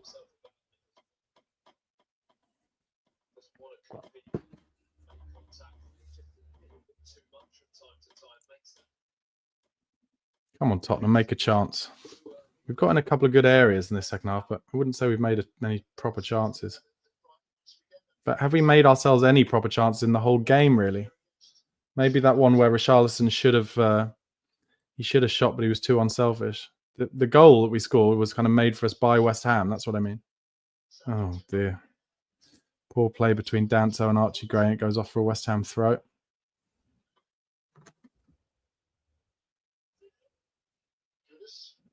Kudus running into the box. Oh, beats a couple of players, Kudus, and he'll get his cross in. Dinks it to the far post. Oh, headed over by Fulkrug.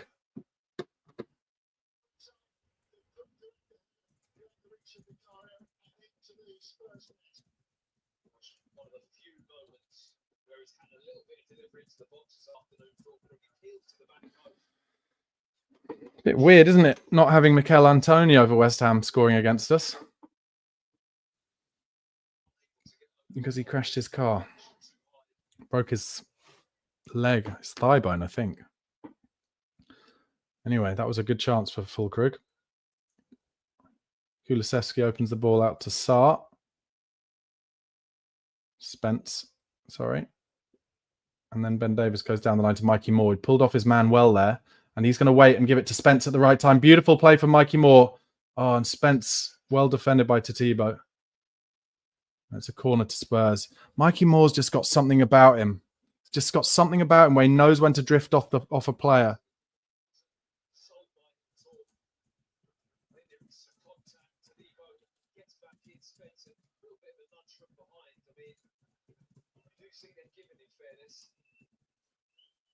Oh, West Ham fans complaining that they think it should have been a foul on Tadibo. Let's hope we score from here. Tell with the corner. Again, easily cleared by Paquetá. He's not the biggest. No, that's a Spurs throw. Oh, and they phone it quickly to Kulusevski down the left-hand side. He's on his wrong side, though. Tries to get the cross in. It's easily blocked. Sarr gets his body in the way well, but then is out-muscled by Paquetá, who is then fouled by Deki Kulusevski. Again, not a great performance from Deki so far, but can he step up and do something?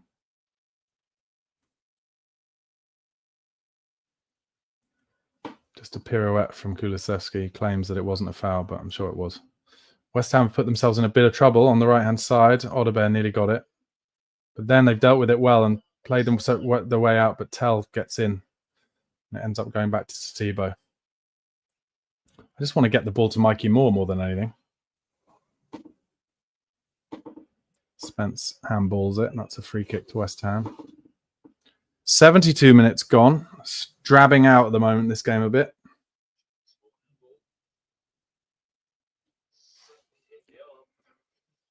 West Ham come down the left, but Danso gets in the way nicely, and that's a handball. Oh, but the ref doesn't give that one. How does the ref not give that? Oh, but it breaks to Mikey Moore, and here he comes. Bit of space down the middle. His first touch wasn't great, but his second was, and he wins a foul, and that's a booking for Paquetá, and by God, does he deserve it. He's had about 6 of those today.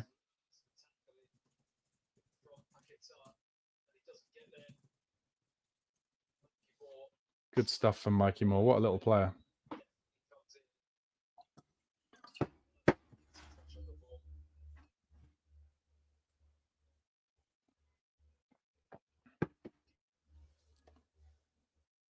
Just get the ball to the kid.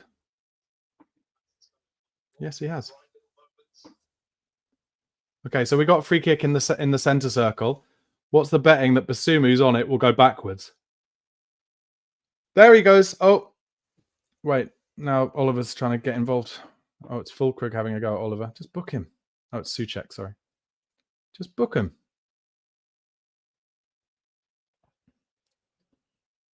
What's happening here? They're having a mothers' meeting in midfield. Paquetá is being talked to by Jared Burton. Oh, Paquetá's having a bit of a meltdown. Has Paquetá been shouting at Michael Oliver? Just send him off. Send him off. No, there's obviously something that's happened afterwards.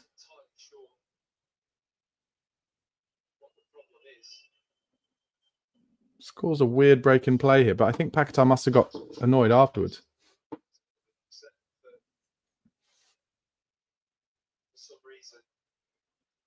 Yeah, Paquetá's crying. What's going on? That's weird.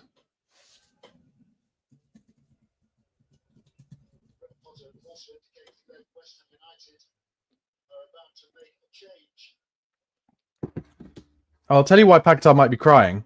Maybe because people will think that he got booked on purpose because of all this stuff with gambling before. Ben Davies with a good run forward here. Gives it to Mikey Moore.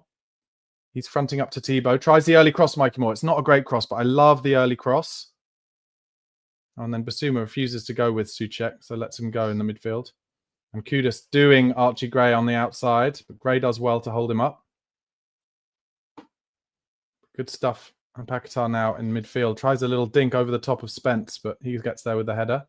And then Basuma heads it to Moore. And that is a handball. And that should be a booking as well. Because that from Souček stops Mikey Moore from getting forward. He looks confident, Mikey Moore. Start him on Thursday. That stops Mikey Moore.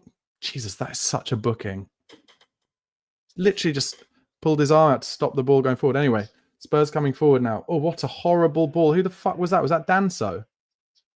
Yeah, Danso ran all the way up the field and then just played a left-footed ball straight off the pitch. Not a good advert for the Premier League, this one, I'm afraid.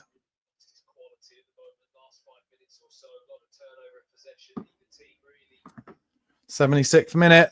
It's written all over it for West Ham to get a late winner here, but hopefully, well, all West Ham fans will be thinking the same about Spurs, so hopefully we're right.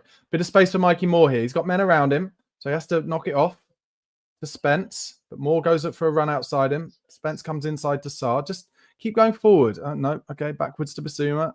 Keep going forward, Basuma. You've got some space to run into. He gives it to Gray.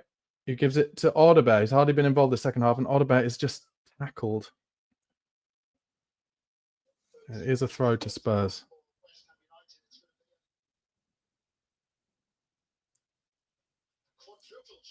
Quadruple change for West Ham. Just looking at Twitter, the Twitter account Lads It's Tottenham, just saying this is terrible, isn't it?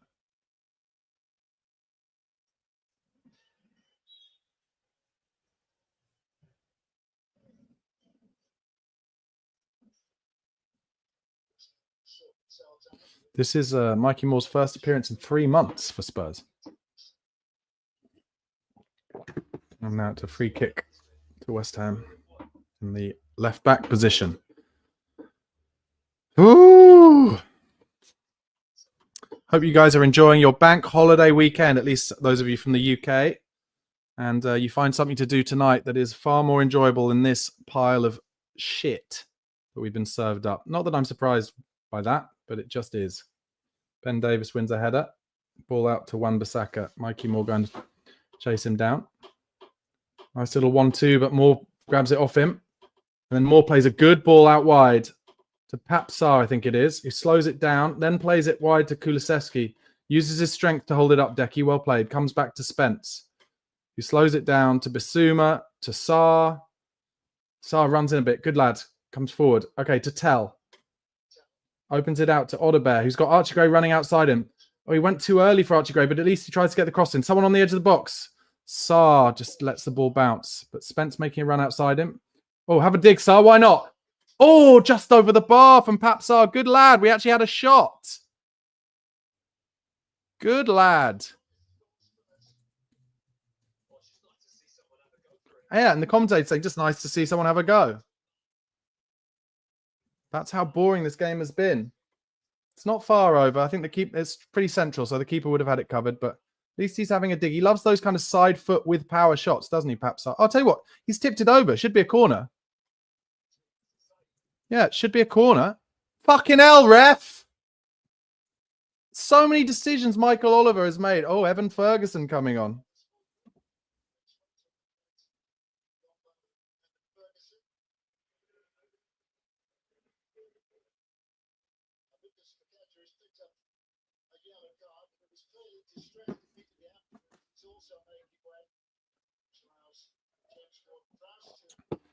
Paqueta's come on. Ward-Prowse.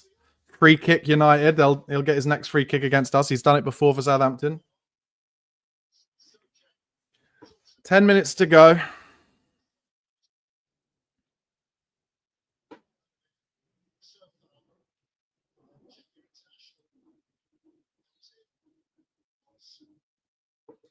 So 4 subs made for West Ham. Oh, Michael Oliver decides to, even though the keeper's taken his goal kick, let's let him have another go. Why not?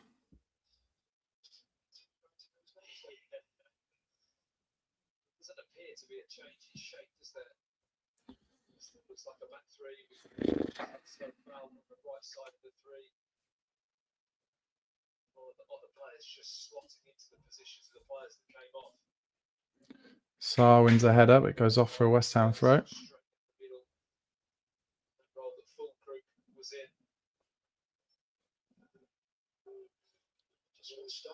Ferguson since he joined West Ham United on loan from Brighton and Hove Albion. Cresswell plays a ball down the line to Kudus. Don't foul him, Kev. Oh my God, the ref's given a foul against Danso, but it's really not. Really shouldn't be.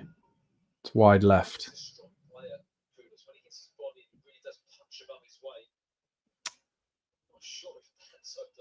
There's like Kilman has been doing that to Richarlison all game, and the ref's given nothing. And then Danso's just being kind of quite physical with Kudus. And now it's Ward-Prowse on with the free kick.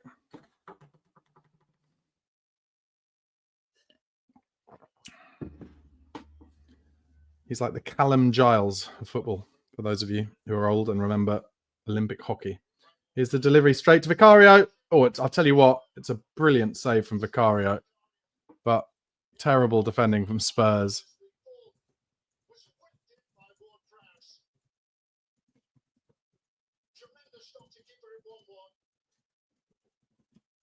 But that's all you need to do when you're taking free kicks. I don't know why so many people at the top level try to do things too difficultly.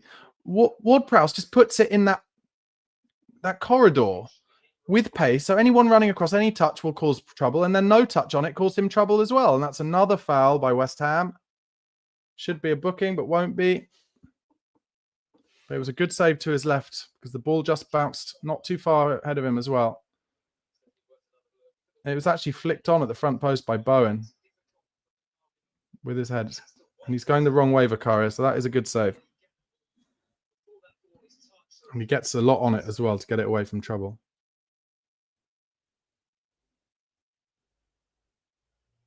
Nobody marking Bowen. Spurs continue to be defensively absolutely appalling.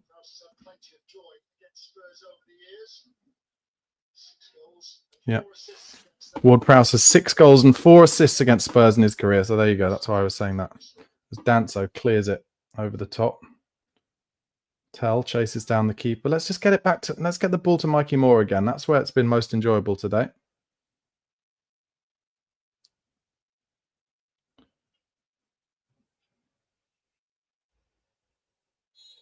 Oh. Basuma actually came in with a strong 50-50 there, but West Ham win a free kick.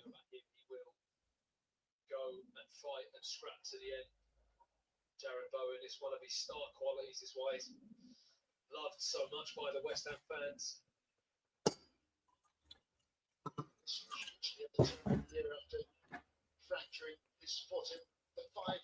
If Antonio was playing, West Ham would definitely score a late winner. He's done that against us so many times. Kulusevski fouled in midfield.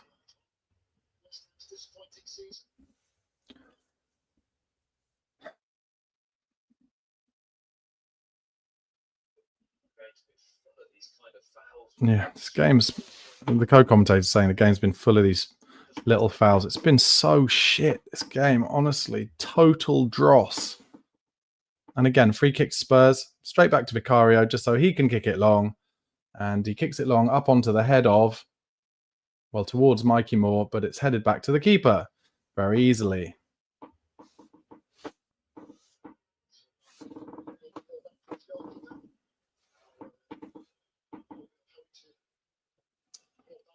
Areola kicks it long as well. Spurs fans trying to get behind the team. Davis wins the first header, but gives it straight to Bowen. And then Tell, is it? Just fouls Bowen completely. No, Sarr fouls Tell completely pointlessly. Bowen completely pointlessly.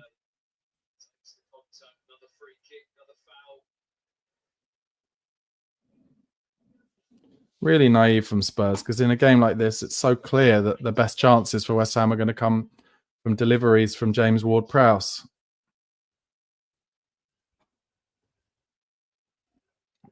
And if they get a goal, that will see Tottenham in 17th place.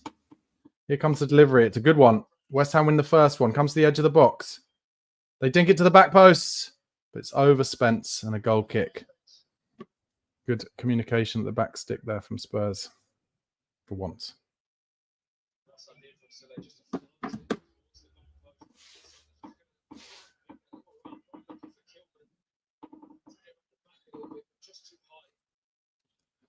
Five minutes of normal time left in El Crapico, and it's lived up to its name. And some West Ham fans are leaving. Not surprised. Quite a lot. It's dross, that's why. Brentford 4-2 up against Man United. Brighton still 1-0 up against Newcastle. Oh, Tell wins one in midfield. And it comes down to Tell again, but he loses it in midfield this time. And West Ham managed to find space. And Kulusevski. No, it comes to Wan-Bissaka, but Mikey Moore's in a decent position.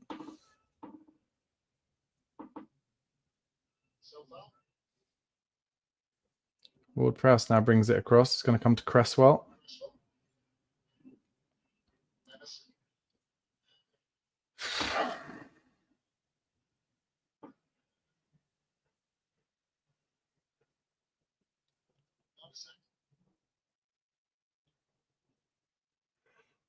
Hmm. 87th minute. Even the West Ham fans are getting bored of West Ham popping it about. Isn't this what they wanted, though? When they had David Moyes, they didn't want David Moyes' direct football. They wanted their team to pop it about. And now their team pop it about and they boo that as well.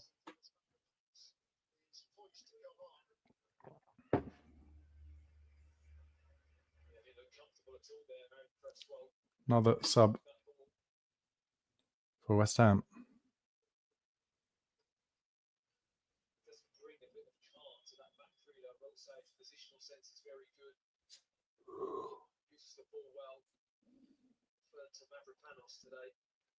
Flav from the Fighting Cock tweeted, "This might be the worst game of football I've ever seen."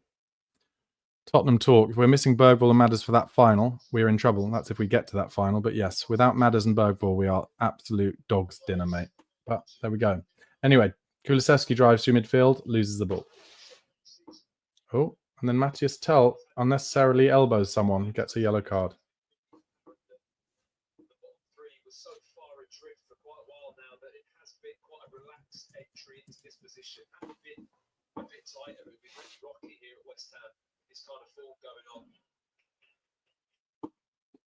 I just think Tottenham's press is so bad. Like, pretty much always. They just about 2 yards off every time. I've hardly written anything down in the second half. So boring. We throw it to West Ham again. Oh, Basuma loses the ball. He was offside here, though. It's going to be a chance for West Ham, but he was offside.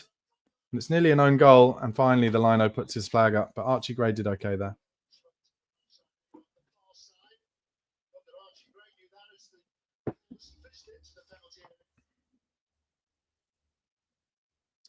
Into the 89th minute, guys.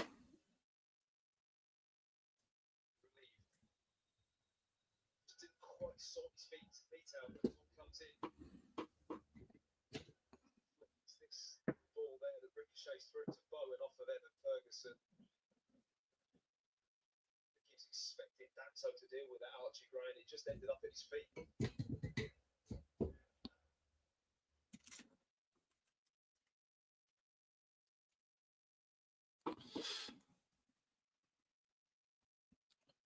Spurs win a throw into the 90th minute in El Crapico.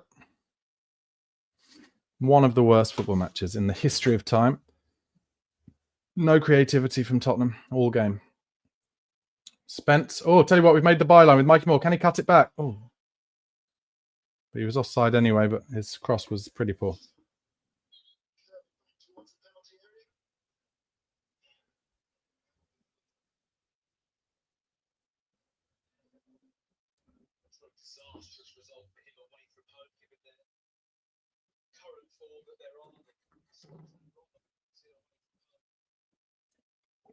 Can't wait for the Ange press conference at the end of this where he talks about how well he thought the lads played.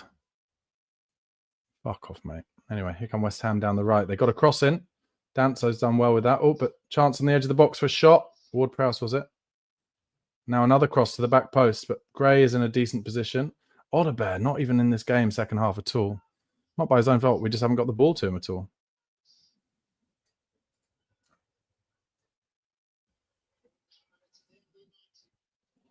Four added minutes.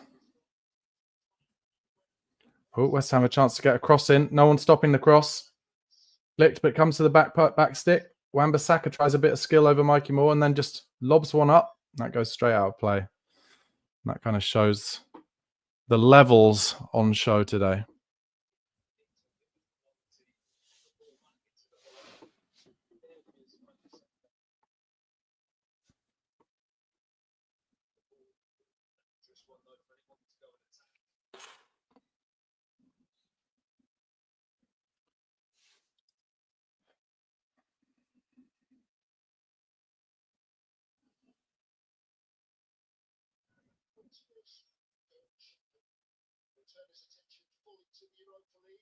Well, Mikey Moore and Kulusevski go up for the same ball.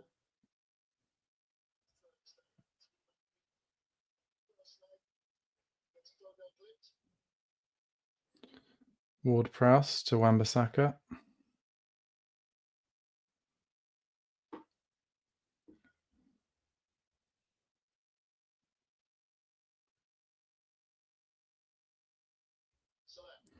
West Ham trying to play some football down the right. Down left side with Kudus. Oh, and they're in down the right now. Wan-Bissaka driving at Spence. It's got a runner, but actually flicked well. Oh, and Odeberg gives away a foul in the middle of the pitch. It looks a little too far out for Ward-Prowse, but you wouldn't bet against him having a dig. No, actually, do you know what? It is right in Ward-Prowse territory. I called it, didn't I? I called it with the script. Is it still true that he needs one more free kick to level or beat Beckham's record? I've literally seen Ward-Prowse score from here against Spurs for Southampton, and it's the 93rd minute. It's pretty much the last thing that will happen. You can just imagine the roof coming off here. You can just imagine it. Big Ange must know what's coming. It's actually perfect for Ward-Prowse, this. Vicario just screaming aimlessly. Of course. Oh my God, it's so perfect for him. Here we go. Yeah, it's just said Vicario knows what's coming. Here we go. Oh, it's just wide. What an effort. It actually hit the stanchion at the back of the goal.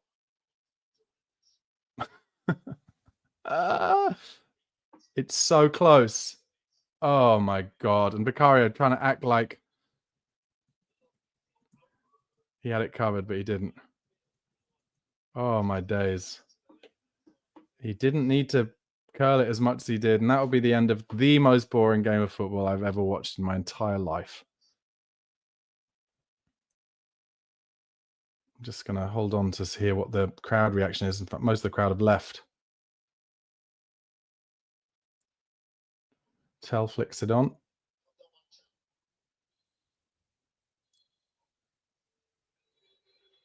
And that is the end.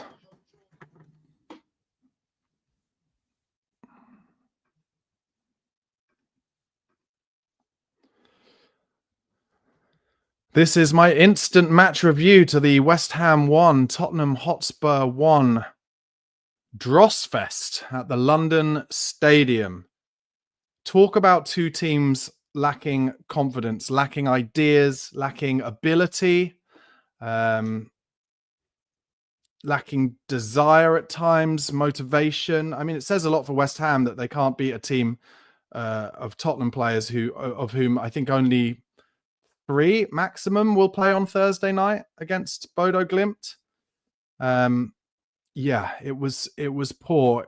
I'm going to try and start with the only positive that I can think of, which is that Mikey Moore came on with 25 minutes to go tonight, and it's his first game for maybe 3 months. And I'm going to put him on my thumbnail, and I'm going to put him in my title, because watching him get the ball a few times and drive at the opposition and win free kicks and show his touches was the only thing that I enjoyed from 95 minutes of absolute tat. And Mikey Moore, again, showed enough to me today for me to be excited about getting to watch him in the future. Other than that, it was just players kicking each other. Kilman kicking Richarlison, Paqueta kicking Kulusevski kicking anyone he could get near. But it was good to see Mikey Moore come on, and we've got a very exciting talent there. And we just, as long as we treat him right and protect him from the potential pitfalls of his own talent, then we've got a player on our hands there. But honestly, and you let me know in the comments if you think I'm being unfair. Other than that, nothing. I guess Kevin Danso had a decent game. I think Vicario was responsible for their goal, which was a goal that was slipped through in behind Jed Spence, and then Jared Bowen, from a very tight angle, just allowed to get to basically the 6-yard line where he ended up having his shot, and it went through Vicario's legs. I don't have a problem really in general with goals going through keepers' legs, because sometimes it happens, but at that point the angle was so tight that he needed to do one of those kind of modern goalkeeper slide outs where your legs are stretched out kind of akimbo on the ground so nothing can go through your legs, but he didn't, and Bowen couldn't put it anywhere else from that position. So I'm going to have to give Vicario a bit of blame for that goal. Other than that, Basuma was okay. Again, showed a few moments of lacking concentration, but more minutes in his legs, which I think will help him on Thursday, because I think realistically, Basuma's going to have to play again on Thursday. Bergvall, as we know, out for the season. All reports coming, apparently, that Spurs are very worried about James Maddison and his knee. And realistically, if he's out, it'll be out for the rest of the season, because it's only 3 weeks now. And today, it doesn't bode well for Thursday or any of the games left in the rest of the season, because without Maddison, without anyone who comes deep to pick up the ball off Vicario or off the centre halves, who today were, of course, Davis and Danso, we're just going long all the time. Vicario, and listen, I can't be a hypocrite, because regularly I've said, I'd like to see it mixed up a little bit, but you can't go long all the time when you've got Odebear and Tell as your wide men. He was hitting it up to Odebear and Tell, and Kulusevski was nowhere around to get the scraps. So just some bizarre stuff. And I just said it in the watch along, it's almost like gallows humor, waiting to hear what Ange Postecoglou will say after that game, because he'll try and say, look, mate, the boys played so well. And it's like, no, they didn't, mate. It was so boring, honestly. It was so boring. And I know I've said that a lot, but in the comments during the watch along, someone said, you're so negative, Barnaby. And I didn't get excited when we scored. And the reason I didn't get excited when we scored was because I knew that we weren't going to win the game. We'd find a way not to win the game, and that's what we did. And in the end, actually, James Ward-Prowse had a free kick from just outside the box, last kick of the game pretty much, and it was only just wide, and that was the script almost written there. Thinking about the forward line, Odebear scored the goal for us. He was composed when given a chance, but yet again, I think we have a lot of players in our squad who are good finishers, who are composed, but we don't make chances for the forward line, really. We don't. And Odebear got one chance and he scored, but again, in the rest of the game, he was kind of not involved, very similar to a kind of Brennan Johnson performance out on the right there. Tell worked hard. He did some stuff nicely and some stuff badly. Richarlison put himself about. He was taken off after about 60, 65 minutes, I guess, because he will start the week on Thursday night as well, probably down the left. You got to assume, because Sonny is not even on the bench today, he won't be available on Thursday night. Pat Matassar had one shot that went just over the bar, and at least he had a shot. That was one of the most exciting moments of the game, because he saw a bit of space in front of him, just outside the box, and he had a shot, and it was kind of tipped just over the bar. But Michael Oliver didn't give a corner to us, because Michael Oliver threw out today. And look, maybe, you'll think I'm being biased, but I don't think so. But he made some bizarre decisions all the time.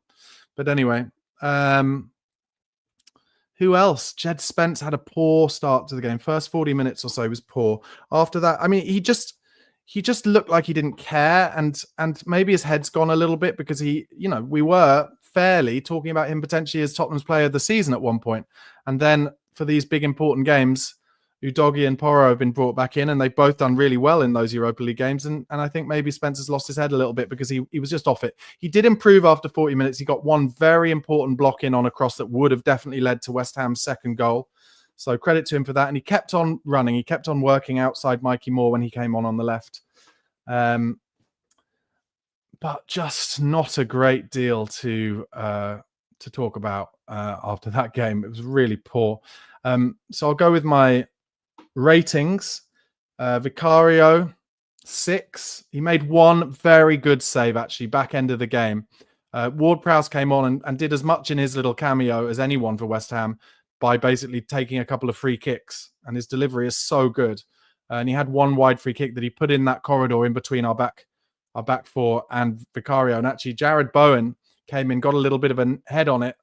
And Vicario was running one way across his line and had to kind of rotate the other way and get a left hand on it. And it was actually very impressive, that save. So I'm going to up it. I'll give him 6.5 because I think he was responsible for the goal, but he did make that save. So I'm going to go 6.5. Left back Spence, I'm going to say 6. Centre back Ben Davis, 6. Kevin Danso, 6.5. Do you know what? Danso was in the wars all game. Got a lot of kind of kicks in the chest and head-on-head challenges. So I'm going to up it. I'm going to give Danso a 7. I thought he looked good, and he tried to make things happen running forward with the ball at times as well. Right back. Who was playing right back? Archie Gray today, 6. One thing that I was impressed by Archie Gray about was he's better at defending the back post than Pedro Porro. Maybe even arguably than Jed Spence as well sometimes. But Archie Gray got his body in some good positions and got some headers on some crosses to the back post, which of course is one of my bugbears that we're so bad at defending those. So Archie Gray, I'll give a 6.5 for that. And then going into midfield, Bissouma, 6. Sarr, 6. Kulusevski, 6. And up front, Richarlison worked hard, but lacking quality, 6. Odegaard, I'll have to give 6.5 for his goal. And who am I missing? Tell, 6. So that says a lot, doesn't it? I've basically given them all 6s because I can't say that none of them tried hard, other than maybe arguably Spence in that first 40 minutes. But he made up for that. They all put a shift in, but there was just a severe lack of quality on the pitch. It was almost like the lack of quality on both sides. They brought each other down. It was just an absolute dirge fest. And I commented about it in the watch. I'll say again, Flav from the Fighting Cock. And if you don't listen to the Fighting Cock podcast, make sure you do. Brilliant Spurs podcast. But I saw that he tweeted during the game, is this the worst game of football I've ever seen? And you know what? It's probably up there as one of the worst games of football I've ever seen. And that's not unexpected with that big game on Thursday night. And like someone said in the comments earlier, we've been asking for Ange to, wrap the players in cotton wool before these big games. And he does so. And then we expect, we can't expect magic. And so no surprise that it was boring and that it was a dross fest, but you still have to sit through it. And, there's some very talented players on that pitch. But the reality is, if you don't have shape and familiarity with your teammates and patterns and kind of almost like almost sometimes psychic-esque subconscious knowledge of where your teammates are going to be, then your talent doesn't shine through. And the reality of that is because they don't play in that first 11 regularly, they don't have that chemistry. And it was just a match full of bitty fouls. And, you got two managers there, Graham Potter and Ange Postecoglou, who want their teams to play good football. But because it was El Crapico and the fight for 17th place, there's no confidence in either of those teams. And so no good football was even played. And to be honest, I'm ecstatic that it's over. And we didn't lose. So that's something. We haven't got many draws in this Premier League season. So there's a point picked up. I still think we'll end up finishing 17th. I think the only way we won't is if West Ham find a way to lose all their games remaining. But I think Tottenham have Crystal Palace. I think they'll lose. Unless Palace are already on the beach thinking about...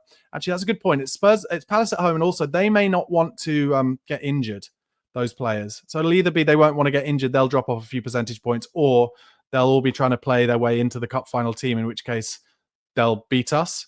And then I think we've got Aston Villa, and I think we'll lose that as well. And I don't know. I think that's it, maybe fixtures-wise. I haven't looked at the league for so long.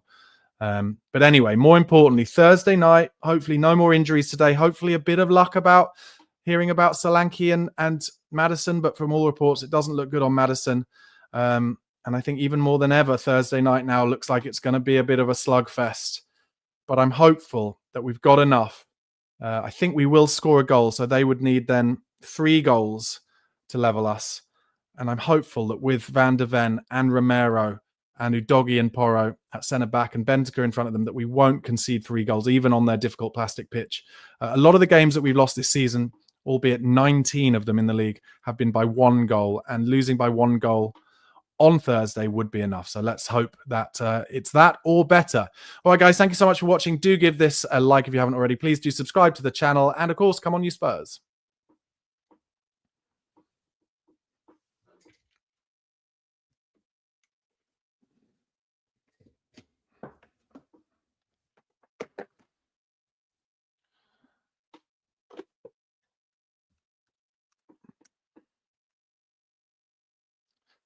Okay, guys, welcome back to the fan show. West Ham 1, Tottenham 1 was the result. Not a lot to be said about it from my point of view that I haven't said already. It was not good to watch, but we didn't lose.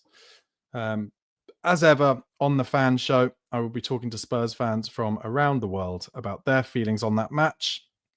And of course, I'm sure a little bit about the second leg of the Europa League semi-final coming this Thursday night. Let's go over to Italy first. Italy and Simone. Simone, you are an Italian journalist. So I'm sorry, Italian, one of the places where they love to play the beautiful game the way it should be played. I apologize that you had to sit through that, Simone. What have you got to say about that 1-1 draw that I haven't said already? Fair draw, Barnaby. First of all, nice, absolutely a pleasure to see you once again. Fair draw. At least Spurs this time didn't lose. This finale of the season, this last part of the season in the Prem, is just about friendly games. Yeah. There is nothing to play for. Of course, West Ham, West Ham away is always an important game in terms of the rivalry between the clubs, between the fans. But of course, nowadays, Spurs fans, just like we heard, even us from television, they are just looking for the second leg away in Norway. So the most important thing, guys, is always it's gonna be Norway. What to say about the game? I'd love to stress once again that it's a pity that in this part of the season we are not watching so much Maki Moore, because I think that this final part of the season provided the best possible platform for him to develop. I'm not sure that Spurs will look to sign on permanent basis Matistel, but I think that Mikey Moore deserved more because Spurs are playing for nothing right now in the league. So I wanted to see youngsters. And it's a pity because in Europa League, in the group phase, it was absolutely unbelievable. So he deserved a chance. He deserved more chances. Simone, what do you think about Matthias Tell? You said that you're not sure if Spurs will sign him. Do you think he's shown enough in his short time at Spurs to make you think that at some point he could become a player good enough to grace the Premier League and become a very important player, be that for Spurs or another Premier League club? Or do you think the tempo might be a bit much for him? I think that he needs more time. I expected something more, Barnaby, to be honest. I expected something more from him. Even in terms of scoring goals, not providing assists, but scoring goals. I expected something more from him. £50 million is a huge amount of money. I don't think Daniel Levy will splash the cash for a player like him. So we'll see. If Bayern Munich will open the doors for a new loan, I think that is good. It's good. Maybe. It's a good possibility. But in terms of a permanent deal, permanent basis next summer, I don't think so. I expected something more. I am a little bit delighted by the lad because I really expected something more. I didn't think that it was the one that would change. He came in a very difficult situation from the club. The injuries were absolutely incredible at January, in the last part of January. But I expected something more from the lad. And Simone, thinking about Thursday night then, and obviously taking into account what looks like potentially potentially Solanke back, but Maddison out, I'm guessing anyway. Son doesn't look any closer. Do you think Tottenham have a real battle on their hands on Thursday night? It's a very, very, it's a very, very difficult game, guys. The game is not over. The game is not over. It's a leap. It's a jump. It's a dive into the unknown, because we are playing on the Arctic Circle, artificial pitch, plastic pitch. We don't know what we can expect. 3-1 is not 4-0. When you need to kill the leg, you should score 4-0.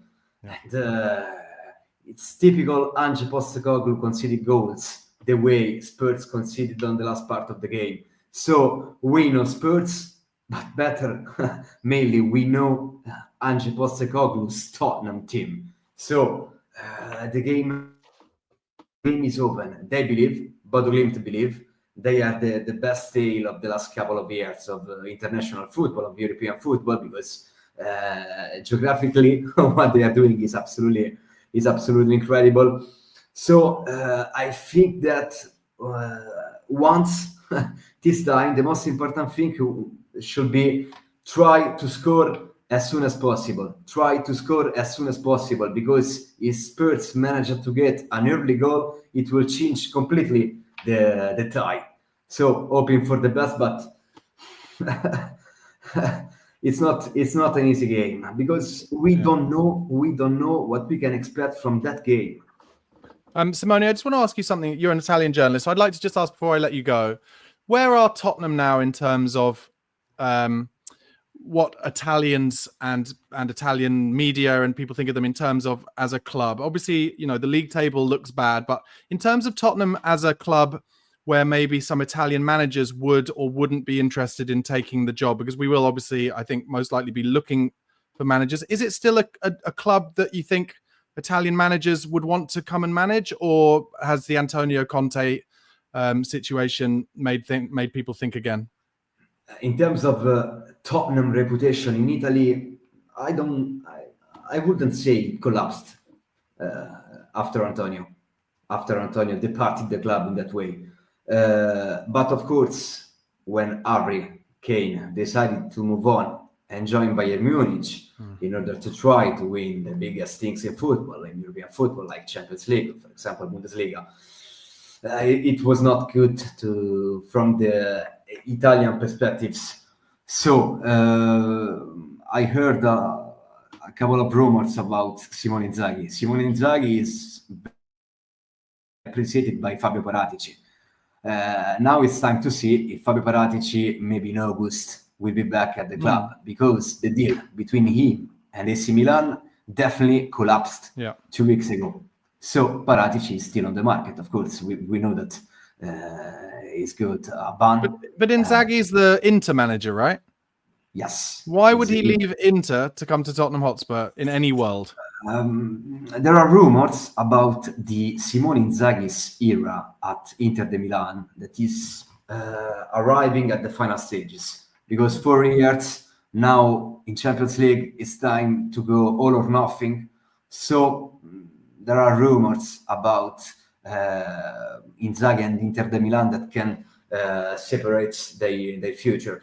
I don't know. I don't think he's actually interested in coming to Tottenham. No. But who knows? Who knows? For Italian manager, Premier League is Premier League. Daniel Levy pays well his managers, even if he doesn't spend it on the pitch. He provides. Yeah. Yes. So we'll see. All right. Well, listen, Simone, thank you so much for being a part of the show. Really appreciate it. Let's talk maybe after Thursday night. I would love to get your thoughts on what will hopefully be a big win. Always a pleasure. Have a good day. Thank you very much. Thank you. Bye-bye. Okay, next I'm going to Harry. Harry Scarf, how are you, mate? I'm very good, thank you. How are you? Oh, I'm bored, mate. I'm bored to tears. Did you find any positives out of that I didn't? I agree with everything you said, by the way, and everything your guests have said so far. It's been a poor game, as you say, between two sides. They're clearly lacking confidence. Both had a poor season. Both want the season to be over really as quick as possible. For Spurs, the Europa League's the only thing keeping it going. The positives, I suppose, that are we didn't lose this game. We didn't, completely crumble. I know West Ham are bad, but I think the amount of rotation and change that we made, I don't think a point is the end of the world. And I thought we saw some good bits. I thought Archie Gray delivered a lot better. I thought Danso was good. Physically with Folkroyd very well. So I thought that was positive. I thought our wingers looked good in moments. So no, I thought generally we were okay. And I was worried how Basuma cope. For example, with Paquetá and that West Ham midfield, I thought he'd done okay. So there's nothing that strikes me, Barnaby, to go, wow, that was incredible. But I thought it was okay. It was the Spurs team in the past, maybe just a few weeks ago, would have lost this game. Having said that, though, West Ham I think are a very poor side, and without Jarrod Bowen would have been in serious trouble this season. So bit of a nothing game, as you said earlier. Very glad it's over because there wasn't much, to get your teeth into. Not a lot of fun action. Did you get excited by Mikey Moore at least, like I did? Yeah, I did. Yeah, I thought he'd come on, made an impact straight away as well. Another, nice couple of touches. Agree with the previous guest that he should have had more minutes. Yep. Obviously, we don't know the situation about it. He's young, he's raw, he's got to be protected. Totally understand that, but I think that we should have used him more, and he definitely made an impact when coming on, especially when, for example, someone like Werner, I know not at the moment at all what's happened to him, I know, but, over the course of the season, been used quite a bit. You've got someone like Mikey Moore, who I think is, yes, a raw talent, but ready to play, ready to prove himself. So I thought that is a positive that I didn't mention there. So there are a couple, Barnaby. The fact that we didn't lose is always one at the moment because we lose quite regularly, but Mikey Moore looked good. And where are you on the scale of fear going into Thursday night? How do you think that's going to play out? Quite high, if I'm honest with you. If you'd asked me at 3-0, and honestly, that goal makes so much difference. I was comfortable, and I was, my head was in Bilbao, but we're only halfway there. We've got to be focused, get the job done. But at the same time, I think we play like we did in that game. We probably do get the job done. But the worry is that we're, increasingly likely going to be without Solanke, for example, without Maddison, definitely without Lucas Bergevall. So that's a blow, I think, without Son, if I'm honest with you, certainly from the start. So we're out key players. And I know someone like Son definitely hasn't had the best of seasons for his high standards, but you need someone like his experience in games like this just to see you out, get the job done, someone like his leadership. So I do worry about us crumbling. There's a lot of unknown, what they call plastic pitch up in the Arctic. It's going to be tough. It's going to be really tough, and we're going to have to go there with the right mentality. And we can't, we've got to start well. The start is really important. That first 20, 25 minutes, we find ourselves losing in that game. It's an uphill battle till the end. But if we can somehow take the lead, I think that changes the game quite drastically in our favour. So, real shame to not only keep that, not manage to keep that clean sheet, but to concede, that does change quite a bit. So I'm quite nervous going into it. I think we're probably just about get the job done. We know with us, I don't think we'll make it easy in the start. I think it's going to be tough.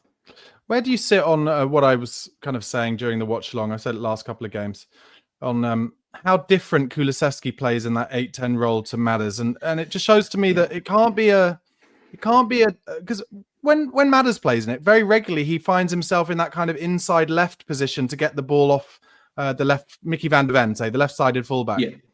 And then that allows Udogie to be further down the line or inverting. But Kulusevski has no interest in any of that and seems to just only be interested in getting involved in the opposition's half. So it shows to me a little bit like it doesn't seem like it's tactical from Ange. It seems like it's like each player deciding himself, or I don't know, or is Ange saying, maybe Ange is like, oh, well, Kulusevski doesn't like to do that, so I'm not going to ask him to do it. But I feel like we need a player to control the game in there. Absolutely, and I think Maddison, does do a lot of talking, probably far too much, but he did produce in that first leg. I'm totally with you. I think that they both play a different game, and a lot of it depends on the opponent, if I'm honest with you. I don't think Kulusevski had a good game, and I don't think he's been that great since coming back from injury. Of course, it's going to take a while to get what they call match fit, up to speed with things, and also to reach his high level he set for himself. He set a really high standard with how he's been this season with such an important player. It's easy to forget because of the time period he's been out, and also before he got injured, he wasn't that effective. But throughout the season, actually quite a positive, one of the shining lights of the season. But he hasn't done enough since coming back for me, and he just isn't really offering anything. And even things that he's good at, like coming inside, putting the ball in the box, he just didn't do enough. He just lacked confidence for me again today. It's clear to see. Whereas Maddison, I think we know what he's capable of. I think he's a top player, but it's just, can he do it week in, week out? Can he stay fit? can he, keep his head concentrated in the game? Because I think he loves the cameras, the media, the drama. That's the problem for me with James Maddison. And he gave it a lot, a big talk, as he usually does before a big game, like, for example, the first leg against Bodo. But he did produce, which is rare when he gives a big talk before the game, which is what you want. At the same time, I also look at us and go, look, we're 16th, probably going to finish 17th. And you've got him, like, always before London derbies, giving it the big one. And just like, look, keep quiet and crack on. So there's two sides to it. I think Maddison is the better player for Ange's system. I think he's better certainly in that role, but Kulusevski has a lot to offer, and he's more kind of, I suppose, flexible and versatile in terms of he can play in a couple of different positions. Both key players for Tottenham. Harry, I don't think I've spoken to you for a couple of weeks. Before I let you go, where are you at with let's assume that Ange is going to I've got a feeling that Ange will be allowed to say that he's resigned. That's how I think it's going to work. I think he'll get a little bit of a payoff and he'll be allowed to say it was kind of his decision. But assuming that Ange is no longer at the club, in June, where do you think Spurs will go next, and where do you want them to go next? Good question. It's a tough one. I think we're all kind of in general agreement that Ange Postecoglou will not be our manager going into next season. I do think it'd be by mutual consent. Obviously, you say there in terms of him resigning. I don't think that he'll be sacked. I don't think that's a situation that either party wants to find themselves in. So I think it'd be some kind of mutual agreement. But I think it wouldn't be surprised me if they're already discussing it. I think we hopefully part that conversation till the end of the year, if not the end of our Europa League campaign, which hopefully isn't coming to an end anytime soon, because they don't want any distractions from that. However, at the end of the season, that's a genuine conversation that needs to be had. I think it would be right to stick to someone with a like-minded kind of view of football in terms of the way it should be played, ball on the floor, possession, attacking. It wouldn't be right, because I think that's what we've done wrong. We went from someone really attacking, positive-minded manager, if you like, Maurizio Pochettino, to really negative and dull, I suppose, football, Mourinho and Conte. And the players couldn't, I don't think, cope with that transition. And if we get a manager that plays a completely different system, he's not going to come back. Unless it's someone like Jose Mourinho, then you're making yourself a big job in the transfer window. And we know we don't deliver. We don't sign world-class players. So that kind of big name, Barnaby, isn't going to work for me, because we're not going to give them what they want. You're better to go younger, give them time, big, lengthy contract. And we all hear all this rubbish about, transfer windows that we're basically not going to compete. Again, we're not going to spend. I don't understand why with a new stadium, but it's a separate conversation. So I don't know exactly in terms of the individual who we go with. And I'm not saying it should be someone like Ryan Mason, by the way, but I think it's someone like that in terms of young, hasn't had too much managerial experience, but coaching experience to come in. I like the way that Arsenal have done it with Arteta. Obviously, a very unlikable guy himself. But I think we could go down that kind of route. Levy does like to copy Arsenal. He's proven that the new stadium, etc. Different recruitment models. Not always right. But I think, going down the route of a younger manager, it's about finding right. And there isn't that much out there. I think ideal would be to bring Maurizio Pochettino back. But is Daniel Levy going to go back? No. Is Pochettino going to leave this summer in his role, new role as US national manager? I don't think so, despite not starting well. So in hindsight, it's a difficult one, Barnaby. We need something to change. I think we need a complete overhaul of the club, whether we see it or not. I don't think so. Well, Harry, that was a perfect answer to also at the same time not give an answer. So congratulations. You really sat on the fence magnificently there. I am. I'm very sorry. Are you, I assume you're not going to the Arctic Circle on Thursday night? No, I'm not, I'm afraid. But if anyone is, obviously get behind the team. A great, kind of experience. I thought the atmosphere in the first leg was very good, and the performance clearly, bounced off that. That's the thing. That's the thing I'm saying about fans. Look, wherever you stand with this ownership, this manager, this group of players, this club in general at the moment, even if you're disconnected, if you're going, get behind the team, do everything you can to be the top man. They've done that. I think that's a big reason why we win the game. I don't think we start like that if there's a toxic atmosphere at the start of the game. I don't think we respond like that. Andrew acknowledged that. Several players acknowledged that. But no, I'm not going to the second leg. But what an experience it will be. Yeah, amazing. All right, well, listen, let's maybe talk after that, hopefully, which will be a victory, and we can discuss our flight plans to Bilbao. Have a great rest of your holiday, mate. Thank you. All the best. Bye-bye. Okay, next up, I'm going over to the USA and Scott. Scott, thanks for being patient, mate. What did you make of that ball draw? I again left at half, did not worry about getting back to catch the game live. I came back, I could hear it playing upstairs, and it just sounded so flat.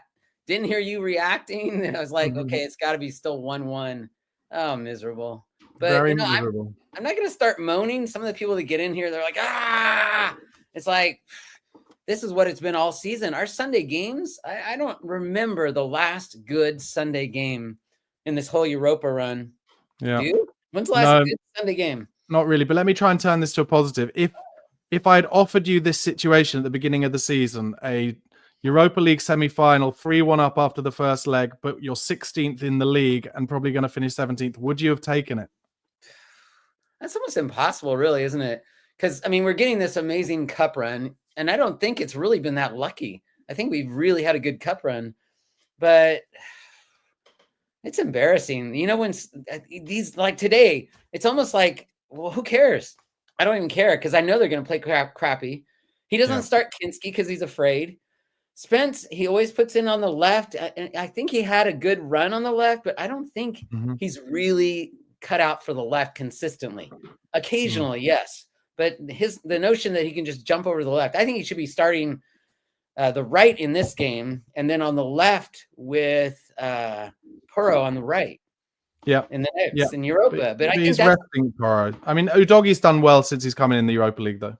He has played well, but I just think Spence, I think, is carrying a little bit of a grudge. I don't think he said anything, but I don't. He just looked like he didn't care for that first half.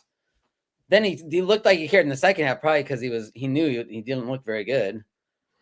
Yeah, and Scott, since I last spoke to you, obviously it seems a bit more likely that we're going to be without Bergvall, Son, maybe and Maddison, possibly Solanke. How does that affect your thought process of our chances of keeping our lead for that semi-final on Thursday night? I think Solanke is definitely going to start. I think this is the first game that I think Ange actually thought, oh, I should rest him for at least one game. He should never start Tell on the left. I mean, Tell got, I'd have to say, lucky that Kilman made that play right through him and basically gave him the ball. But I think Tell should have been in the middle for this game. And then Richie should have been out left because he played really well on the left last game. And so I think Dom will be back. Oh, Matters. You know, we complain about Matters when he's in there. We complain about Matters when he's not in there. So really, I think he does play up to the whole kind of the victim, poor me thing. But I think we need him. I just don't know who fits that role because Bentancur doesn't think forward enough. He thinks about these little dinky passes. And whenever he tries to make a real good through ball, it just doesn't really come off. He's been playing pretty well in those games. He has. And I think he is the key. Today, if he had played, I think they would have played a little better. I think Biss did okay.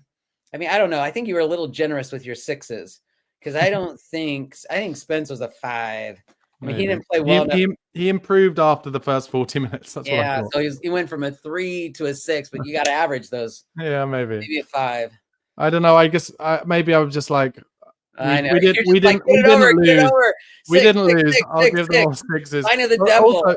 But also because most of it was like I can't even remember how they played because it was so boring. Danso, I thought Danso stood out. I think he should have got a 7 from you, not a 6. He's a proper worker bee, Danso. No, I think you'll find that in the end maybe I did up him to a 7, didn't I? Oh, did you? Okay. I think I might have done. I might have done. My notes. Okay, so because I'm not going to speak to you until after the game, what is your prediction for Thursday night in terms of the score? You know, I go back to Tamworth. They're probably better than Tamworth, obviously, maybe Europe. I don't know what Europe's really like. I mean, I can't even picture it. I don't watch any Norwegian games. Watching them in that game, I thought they were toothless. Of course, they're missing 3 players, which I don't know how that impacted them. I'm going to go for a 2-1, maybe loss, maybe win. I don't know, but I think I'm going to go 2-1 no matter what.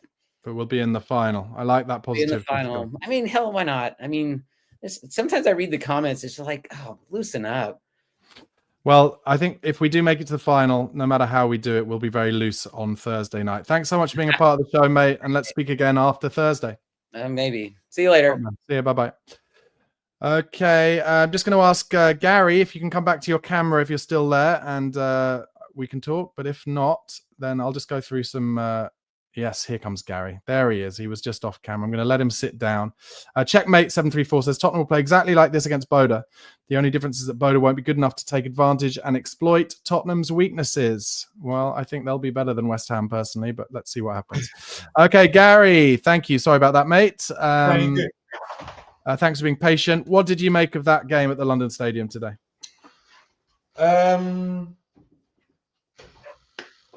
Boring, but it is what it is. I just I was more interested in watching the players that don't normally play. I just wanted to see. I definitely wanted to see how Basuma played. Yeah, and I love Dancer. I think he's a beast. Well, let's start with Basuma. What did you think of his performance then? It was okay. It was. I don't know what it was.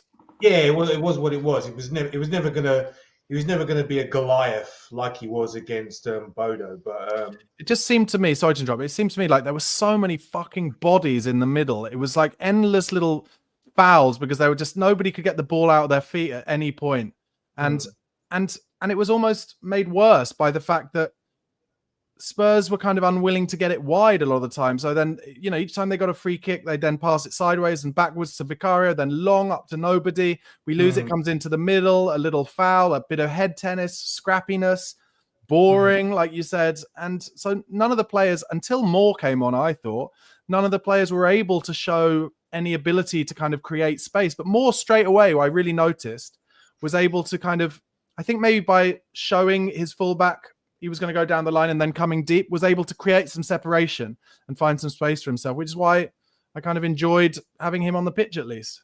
Yeah, it was good to watch. It was nice. It was, like I said, I was hoping that we'd see him and more, just those fringe players that we don't normally see, which I was a bit disappointed we didn't see more. But yeah, look, and I wanted to see Richie on the left again, like what he did against Bodo. Yeah, I was surprised that didn't happen. I was surprised he didn't start with that as well. But Ange likes to do weird stuff like he likes to do weird stuff like that and say, "Oh no, mate, we're not gonna train on a plastic pitch. They're all different, mate." But not as different as grass and plastic, you dick. Is that your best Aussie impression? Is it? Mate, I'll have you know that is a Stone Cold Neighbours 1989 Australian impression. Okay, I'll give you that. Now, look, I, as most Spurs fans, probably tonight for me, but just didn't really care. Just like it's all about Thursday, and I still, like I said, I'm confident we're going to go through. I know it's going to. Tell me why. Tell me why you're confident. Because we need it, we want it, and it's just going to. So do they? They want it. They want it. I reckon, yeah, but I reckon it's just our time. I reckon it just is. Like I said, my thoughts are just the way we played against. I know it's got nothing to do with now, but it's just the way we played against Frankfurt. I just thought, yeah, look, okay, these guys just going to turn up, and it's going to be tough. It's going to be tough on Thursday, but. Yeah, look, I'm fully behind them. I'm fully backing them. If I'm a betting man, I'm just gonna say we're gonna go through. Okay, I really love that positivity. I'm all for it. And I'm not normally like that. If you asked me this about whatever it is 6 or 7 weeks ago, I would have just been very I don't know, I'm not sure. But no, I'm in, man. They've got me now. They've got me. But what I'm really hoping is that on Thursday night, the likes of Romero and Bentancur, and to some degree Richarlison, I guess, will show their experience and really show the kind of battling qualities. Because I think it will be at times a battle, but also, where Spurs are better, and this is where it's similar to Manchester United actually, is we're much better when we're playing teams who do come at us. And at some point, Bodo will have to properly come at us. Especially if we don't concede early. If we concede in the first 15 minutes, then that'll make it much easier for them to just be patient. Chelsea have just scored against Liverpool. But if they don't score in the first 15 minutes, they have to come at us. And that's when we're at our best, because then spaces open up for our wide forwards to get down to the byline, get it across for the likes of Brennan Johnson. I think Johnson will start. And I think Richarlison will start on the left as well. And if Solanke is able to start, then we'll be able to be a bit more direct, and it should work a bit more than it did today. No, that's what I see. Yeah, I can pretty much predict what his team's going to be for Thursday, which is okay. It's fine. Okay, I'm not sure. Apart from Madders, I'm not sure about Madders starting. I don't think he's going to be fit. Unfortunately. We play so differently without him, but I know. Okay. Is there a way that this is a bit of a left field one, but is there any way that he starts Kulusevski on the right and then says to Mikey Moore, you play in that 8-10 role and just come and get the ball as much as you can? Because I just don't think Kulusevski likes to come deep and get the ball. And I feel like we miss that when Maddison isn't playing. Seems unlikely, doesn't it? I don't know. I don't. It can't be Pap Sarr, because Pap Sarr doesn't have the technical ability on the ball to come and get it on the half turn. I don't think. No, I don't think Andrew trusts Mikey Moore that way. I can't see that. No. All right. Well, Gary, you've been positive about it. Let me hear your score prediction for Thursday night then. I am going to go with a 1-1. I'd be very happy with that. I would be I'd be happy with that. And actually, I'm gonna really predict that there's going to be no goals in that first half, which I really hope. I hope so. But the only thing I'm worried about with that is in the knockout match against Dynamo Zagreb, it was 0-0 until it was 0-0 till the 60th minute. We still found a way to lose 3-0. So. Don't bring that up. Just forget. All right. Apologies, Gary. Listen, Gary, thanks so much for being a part of the show. Let's talk after Thursday night. Yeah, thanks, Barnaby. Cheers, mate. Top man. Cheers. Bye-bye. All right, guys. That was the fan show. If you want to be a part of a future fan show, please email Chris on tottenhamfanchris@gmail.com. That's tottenhamfanchris@gmail.com. It's really important to the channel to give everyone a voice, particularly those from around the world. So wherever you're from, please do get in touch. All right, guys, that has been the end of a very long and drawn out afternoon after Tottenham managed to get a draw at West Ham, but it wasn't enjoyable viewing. Make sure you subscribe to Chris's channel if you're not already, at Chris Cowlin on YouTube. Also, my channel is at Barnaby Slater _. Chris will be back on this channel in just about 20 minutes time with the Spurs Chat podcast, where he will be joined by Ricky Norwood, Craig Dearman and Simon Foxall. And of course, do scan that QR code in the top right-hand corner to play Match Bingo. You can win. You can be one of the people who have won so far over £200,000 by taking sports betting, football and bingo and combining them into one brilliant app. So do get involved with that, guys. And listen, today was just the starter before Thursday night's big one. It will either be one of the glory moments in Tottenham's history, or it will be the end of Ange Postecoglou. But one thing I will say, I want to take this from what happened in Amsterdam when we won that semi-final against Ajax. And of course, that was won in an extraordinary way. But what I want us all to think about is how, if we do get through on Thursday night, that is not the big moment. Let's not act as if we've won it, because that's what I feel like we did, all of us, fans as well as players, and even the chairman. It turned out, remember, he got those watches. He bought those watches for the players and got them engraved with the Champions League finalists. It's not about being the Europa League finalists. In a best case scenario, if we get through, it's about trying to win the thing. So what I want to see is some kind of, like, from everyone involved with the club, some kind of like, it's amazing we've got there, but it's not what we want. We need to win it. Anyway, that's a best case scenario, because who knows? It's Tottenham Hotspur. Anything could happen. But anyway, we've got a point today, so come on, you Spurs.